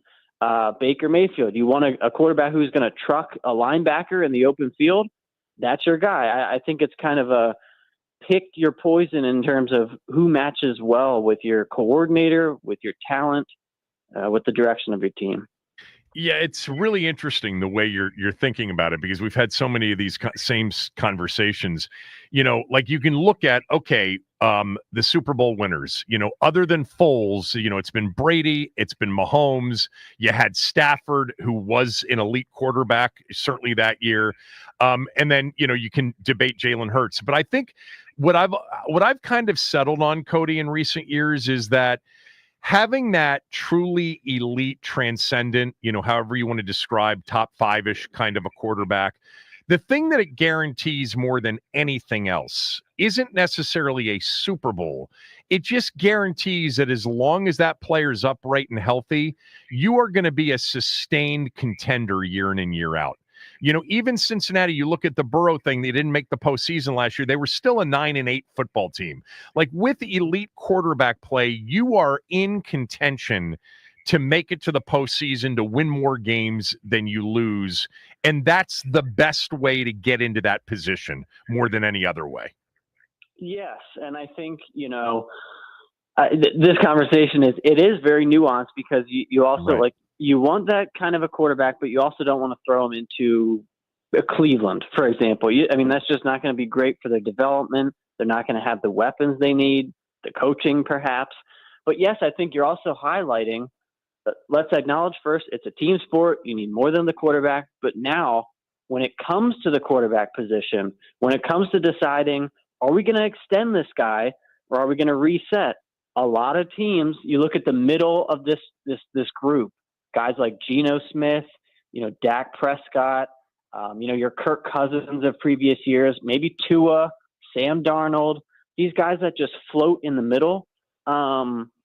With those organizations that are paying those guys, they're in that weird space of, would it have been better to just basically risk our job security, say, we're not going to pay big money to this. We're going to, try and tear it down. Sometimes you look at these teams that hit, Washington, the Eagles, even when they drafted Jalen Hurts, they still had Carson Wentz. And they had to rebuild the whole thing. Now I'm rambling, but what I mean is that sometimes it's better. Yeah, sometimes it's better to take the lumps and restart that swing at quarterback rather than just keep settling. I think of like Derek Carr with the Saints, to a degree, the Cowboys, like these teams that they get content with just hovering around the wild card picture. And in a way, it kind of keeps the fans engaged because you're always kind of in the mix, but no one really believes that those guys are talented enough to really take you over the top. And so it's a tough business to get it right.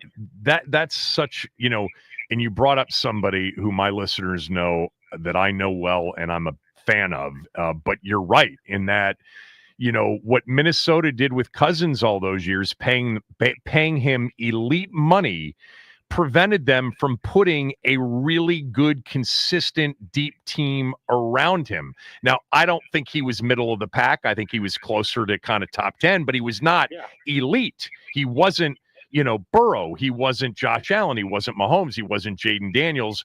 And that's a decision that teams have to make. And look, the great thing that Washington's involved in now is they know they have a guy that they will be willingly pay, but they don't have to do it yet. This may be the ultimate rookie contract situation in NFL history, to have somebody appear to be elite this quickly. Like, I don't know that Mahomes, clearly in year 2, we know what he looked like, but I don't think anybody's ever looked this good this quickly where you're sure you got him. You got the right guy. Yeah, because you're right. Mahomes was year 2. Even like Josh Allen, Took a couple years. We're talking like 3 years in before he looked like worthy of a contract. Burrow had a big injury. I think it is the most ideal where you I mean, you hit the ball out of the park immediately with the rookie deal. And it looked that way for C.J. Stroud in Houston, and that's kind of when they went all in. I guess you could say all in. They added Stephon Diggs last offseason. It looked as if they were making all the right moves. Unfortunately, the injuries took their toll out wide. The trenches didn't hold up, and he regressed. But, yeah, I think in Minnesota's case, you mentioned with Kirk Cousins, by the time they had actually poured enough resources into building up that supporting cast with Justin Jefferson, Jordan Addison, well, now he's, past his mid-30s, tears his Achilles, it's too late. You had to move on. You had to say, okay, we can't keep settling for this good enough. We can't. We have to roll the dice, take a flyer on a free agent, take a flyer on moving up and drafting a quarterback. And so, now they're hoping, obviously, they can hit with McCarthy. Yeah. Although, this is my nature when it comes to him. When he tore his Achilles, I think that was the best football he had played in his career and on the best team in supporting cast because they finally had a defense. But we'll move on from him. So I am curious as to, we're talking to Cody Benjamin, by the way, from CBS Sports. Go read his top 32 quarterback power rankings where he's got Jayden number 1. There are some major question marks here, not necessarily with contenders, but what is going to happen in Pittsburgh? Is Aaron Rodgers going to sign there or not? Well, they sure hope so. Publicly, they have put themselves in such a corner. This is the polar opposite of last offseason when the Steelers, historically over the last few decades, they're not offseason, free agent trade. They don't make splashes there. And last offseason, I was surprised even how proactive they were in resetting the quarterback room, trading Kenny Pickett after just a couple years, add Russ, add Justin Fields. Those were cheap moves, but they were moves. This offseason, it's sit on our hands and, pretend Mason Rudolph is going to be taking over for, as Mike Tomlin enters this. I don't know that he's actually under pressure by the front office, but from the fans, certainly, to be sitting here in, almost mid-May, and we've got Mason Rudolph, a 6th-round rookie at quarterback. To me, the Steelers may pretend that this is maybe they do have something crazy up their sleeve. I doubt it. To me, it reads more like an accidental mishap here. And so it's kind of you're putting all your chips on a 41-year-old Aaron Rodgers who may or may not be all in on playing football. And so maybe he still shows up. I have a hard time believing they had those conversations and didn't get some inclination about what he's going to do, because otherwise, what are you doing, Yeah, I read something recently that everybody in the building just loves Mason Rudolph. Well, everybody in the building loved Taylor Heineke, here. Exactly. That's essentially the equivalent. Rudolph's played better, more consistently, and had, I think, more starts. I don't know if that's true or not. It feels like it is. But they can't win with Mason Rudolph. It has to be Rodgers. That's a talking point you'll hear from any team about any guy who's just plugged in as the de facto starter in May.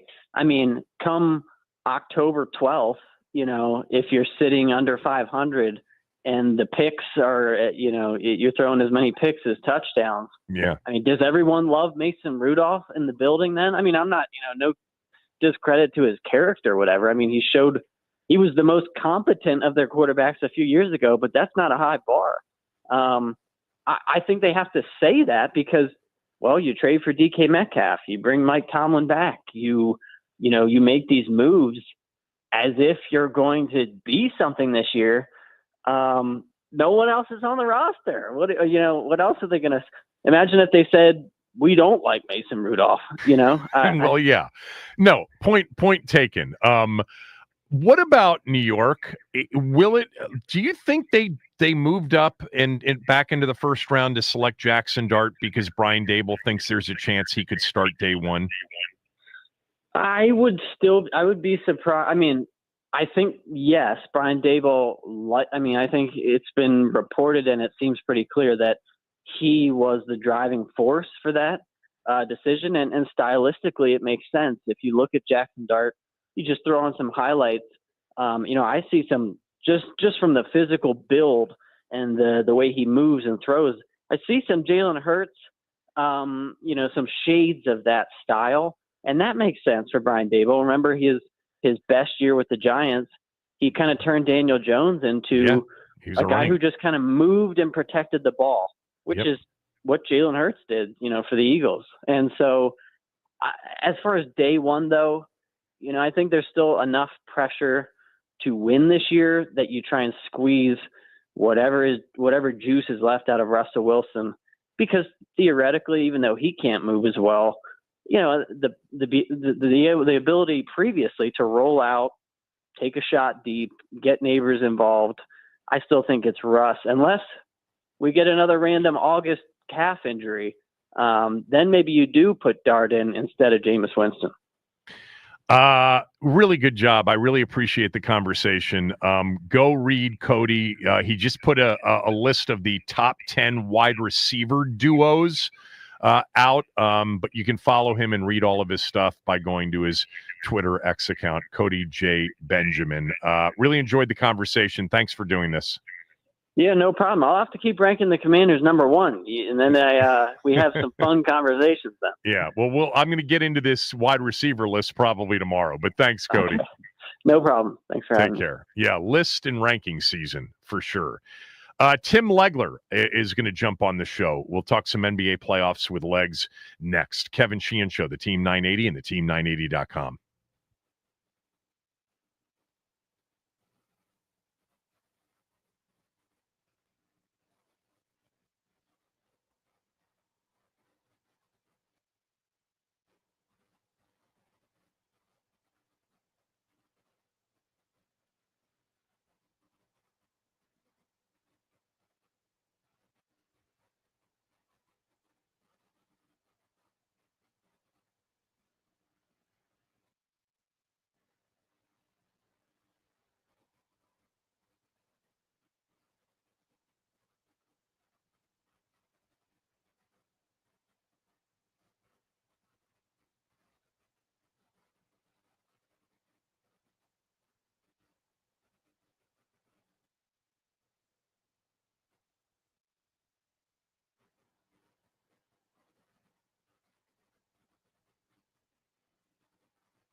All right, the Boston Celtics blew another 20-point lead to the New York Knicks last night to lose 91-90.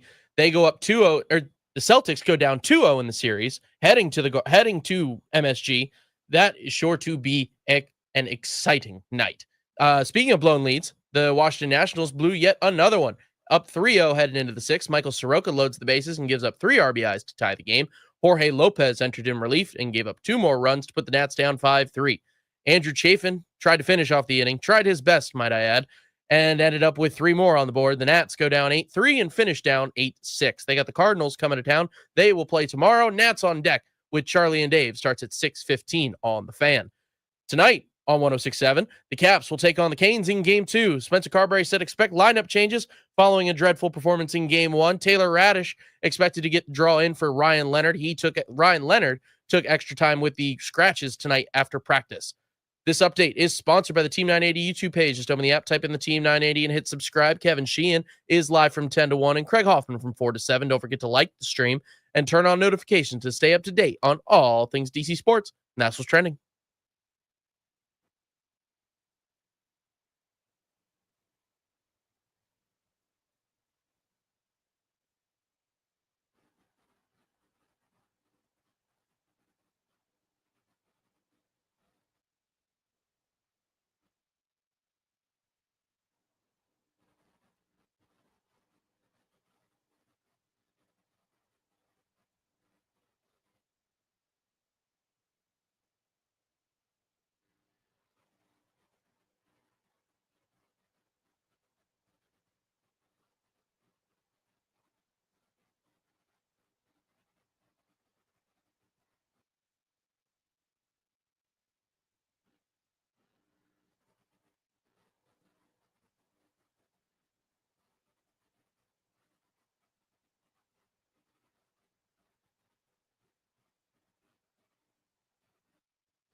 They're going to go. They're not going to use the timeout. Plenty of time here. It's Tatum. Robinson's on him.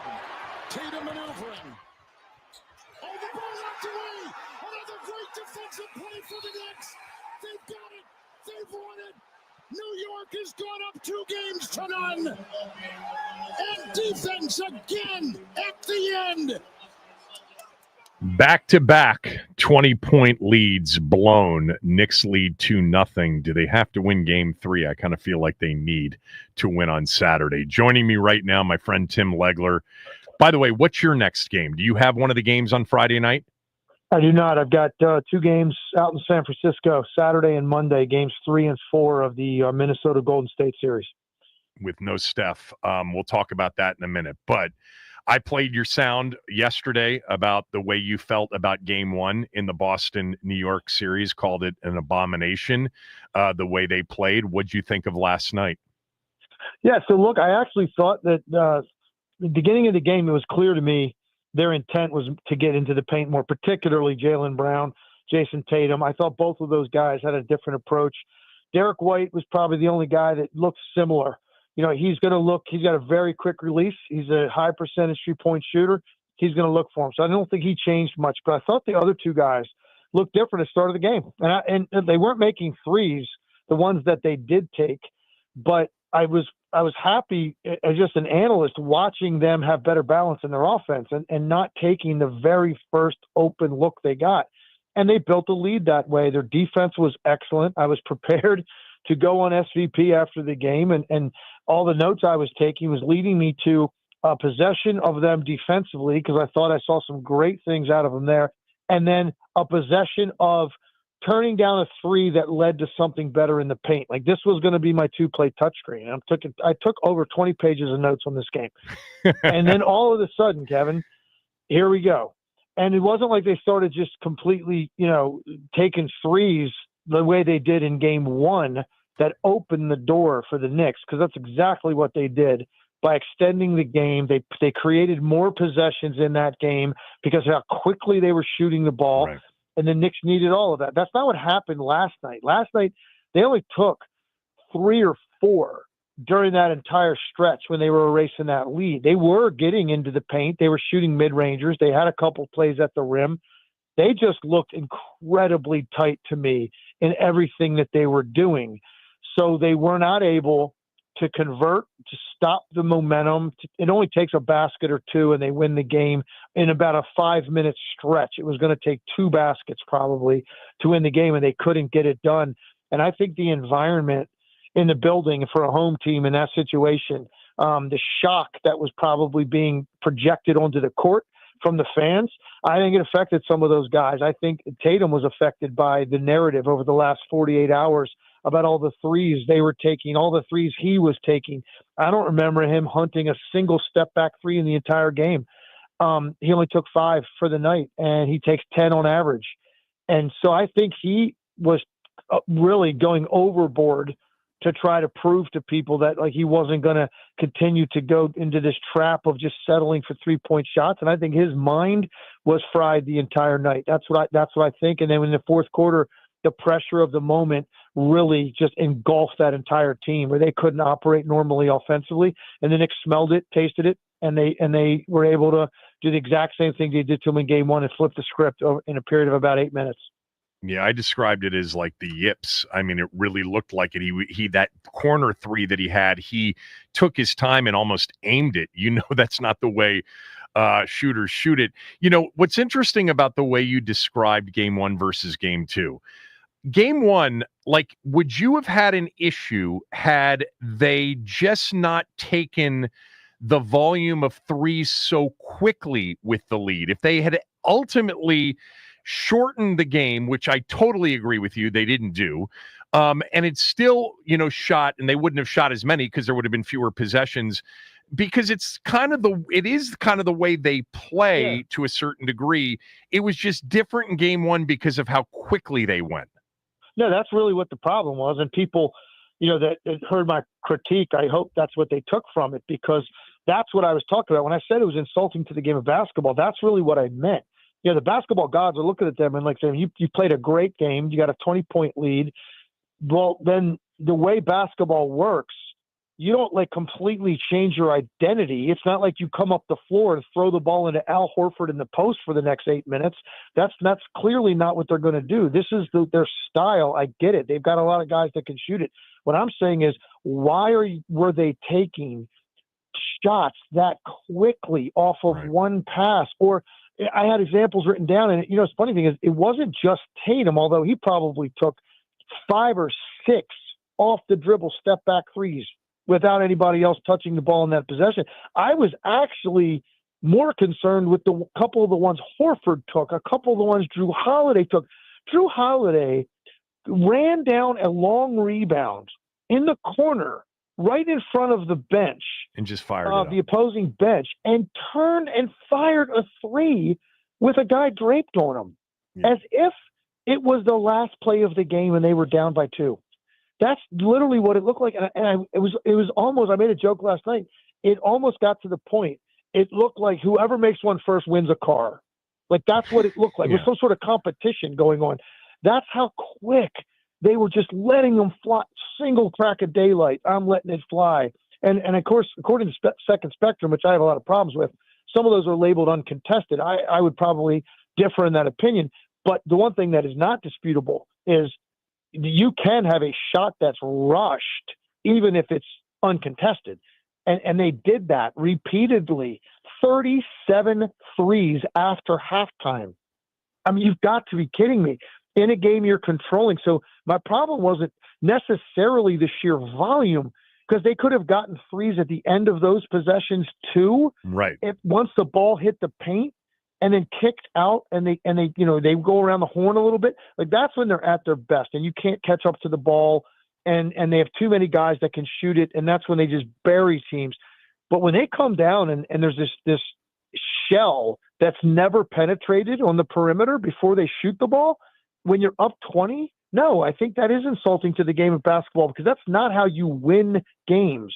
And that was my big problem with them. I don't think that was as much a problem in game 2. They were actually, I think, thinking about it a little bit more. They still took 40, which is 7 below their season average. It's going to still put them probably in the top 10 teams in the league in the regular season. So it's still a good number of threes. But to me, this was all about the pressure of the moment completely paralyzing them. And I mean, that goes all the way from the players through the coaching staff, everything. And that's, I think, why Mazzulla didn't take that timeout at the end of the game, which is inexplicable to me, because I think he might have even felt the pressure and not knowing what to draw up. So let's just let them play, let the players solve it. On a night when you're that bad offensively, Kevin, you can't walk home with a timeout in your pocket when you're taking your keys out and you're emptying your keys on your nightstand. Oh, there's a timeout in here. No, you can't do that. Not on a night they're that bad offensively. They needed you to take that off their plate and figure out something, inbounding the ball from half court with 12 seconds to go, that can potentially create the switch you want, create some sort of spacing to allow a guy maybe to get downhill in a 1-point game, instead of just saying, oh, I'm just going to trust Jayson Tatum because the last time we ran this, he got a dunk. So let's just go to it again. That's what he was. That had to be what he was thinking, because when he didn't call the timeout, I think he was just thinking he could go coast to coast. That was just a defensive breakdown on the possession before, and they were ready for it with 2 players ready to stop the penetration when he got down there. Well, listen, I was already very interested in that last sequence, right? Going into the post game with Scott last night. And then I became extremely interested as I'm sitting there listening to his post-game presser, Mazzulla, because he said exactly verbatim. He said, his first question, well, any consideration of taking a timeout right there? And he said, well, we just got a great action off the last time we ran it, so we're just going to run it again. I was hoping to get the same thing. And they covered it differently. Yeah, no kidding. The first time was an uncontested dunk by Tatum, which was really crazy to think a guy could go coast to coast and dunk the ball without being touched. On that kind of a possession. Yeah. Yeah, it was possession that important. Yeah. But the bottom line is there's still 20-something seconds left, 24 seconds left in the game when he did that. Okay, so the Knicks have plenty of time to respond to that. This last one, you're taking it out with 12 seconds. You really think the Knicks are going to let you do that again? No, they're going to lose the game if that happens. So he just should have, to me, anticipated something was going to be different. And the big difference was on the first one, Anunoby picked him up 75 feet up the floor, which allowed Horford to set that brush screen at half court. They got Anunoby off of him, and now Tatum's going 100 miles an hour at Mitchell Robinson, who's 35 feet from the basket. Yeah, he can blow right by him. The second time, as Tatum's coming up the floor, there's nobody in the picture. Like, everybody is back, and I even froze it on the touchscreen. I did. Horford is trying to screen, and literally he's sandwiched up on one side Anunoby, on one side Robinson, but they're right at the 3-point line. So, I stopped it and froze it as Tatum's crossing half court. There's still 9.8 seconds left, and Mazzulla's standing right up there by half court, right near an official. Like, could have called the timeout there. If that's what you thought it was going to look like, and you said that in your post-game presser, I got news for you. You should have identified as he's crossing half court. It doesn't look like that at all. Now it's all kinds of traffic in there. Tatum has had a terrible night offensively. Maybe I should take a timeout right here. And we still have 9.5 seconds to run something constructive out of bounds. Kevin, think about this. How many times, honestly, do you watch games in the NBA and at the end of a game, a star player, which both of those guys are, don't even get off either a shot attempt or a pass? It happened twice in a row to them. Jaylen Brown got the ball ripped out of his hands by Bridges in the first game. And last night, Tatum jumps in the air. He's swallowed up by two guys jumping at him. Brown is wide open on the wing, but Tatum is already committed to the shot, tries to throw pass in the air, gets stolen. It's just so rare to see a star player not even get a desperation shot up on the backboard or make a pass to another guy and hopefully they can make a shot. They didn't even get a shot off in two game-winning situations in the playoffs. It's really the time left on the inbounds in overtime in game one was a lot less time. I think it was less than 3 seconds. No, you're right. But you're right. But I, I mean, I totally still, agree with you. It's a guy would get it up somehow. Like that's my point though. Like on that flare pass they threw to Brown. Exactly. Normally they're going to somehow, some way, they're going to get some desperation heave up at the rim. I mean, he just got the ball ripped right out of his hands. And then last night, of course, Tatum gets in the air and throws it away. And I froze it because I wanted to see how much time was left when Bridges made contact with the ball. It was over 3 seconds. Yeah. So you had Brown all alone on the wing. If somehow you can get that ball out of that to him, now who knows what happens, because he didn't have a very good night either, especially the second half.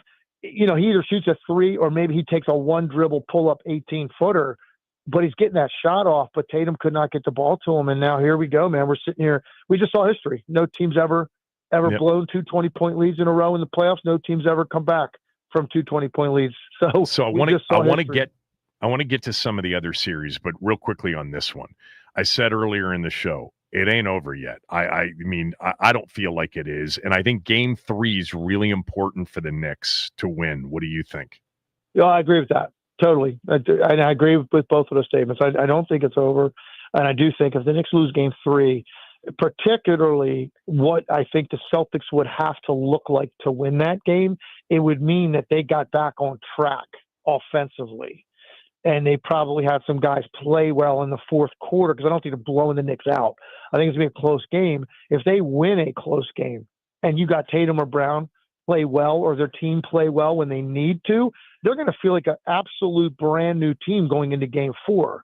So now you've got real fight on your hands if you're the Knicks. Look, they've taken control. How much more control can you take winning 2 games on the road to start the series? I agree it's not over.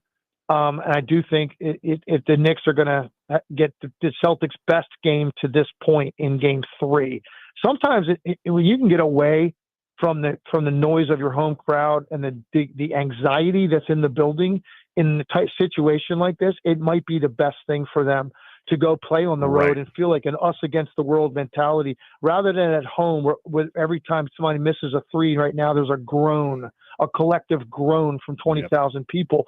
Everybody feels it. On the road, you're not going to feel that. So I think it's the best thing that could happen to them. Go play in the Garden. It's going to be a wild, wild environment on Saturday afternoon. And the Knicks have a chance to absolutely put a stranglehold on this thing. If they lose, you're back into a situation, I think, headed for a very long series and potentially a game 7 on the road. All right. Let's shift out west. Do the Warriors up 1-0 in this series with Minnesota without Steph for at least, I think, the next 2 minimum, maybe 3 games? Does Golden State have a chance to win this series without Steph for 3 games?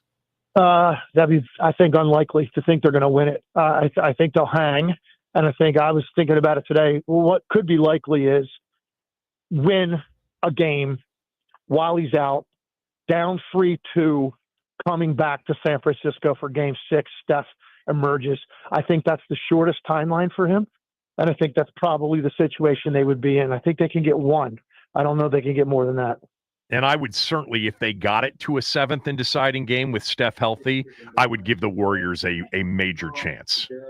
I agree with that because they've managed those situations incredibly well. They've just managed one in the previous round. A couple of years ago, they went and won a game 7 on the road against Sacramento in the first round. So they're used to that environment, and they've got, I think, guys that'll step up and do what they have to do in that moment to make plays. The question is, their defense will keep them in it, I believe, over the next 2-3 games, whatever he's out. Can those other guys score enough without Curry on the floor? Because he creates so many opportunities for those role players because of his presence. the Moses Moody's and the Pajemskis and the Buddy Hields of the world. What do those guys do against a very good defense to create their own offense? That's the big question. You know what? I'm curious. I want to get to Denver, the Denver OKC series as well. But I thought Kerr the other night, the use of his bench after Steph was out, going as deep into places of his bench like Pat Spencer that he hadn't gone to, was fascinating. Were you able to make sense of it? It worked, but describe it from your standpoint. Yeah, he didn't have a choice. I don't think I've ever seen a coaching staff more pressed as they're standing there watching that game thinking, please, one basket. Somebody give me one basket. And Buddy Hield actually was the guy that hit the biggest shot. He hit a corner three when that lead got down to 10. And it cut it in half, basically. And Buddy Hield hit a corner three. And I thought that was the biggest shot. You could almost see this collective sigh of relief when that ball went through. And so now they're thinking, okay, we're going to be able to hold on. Everybody looked more relaxed after that. Denver wins game one. I've watched now all of Oklahoma City's postseason games.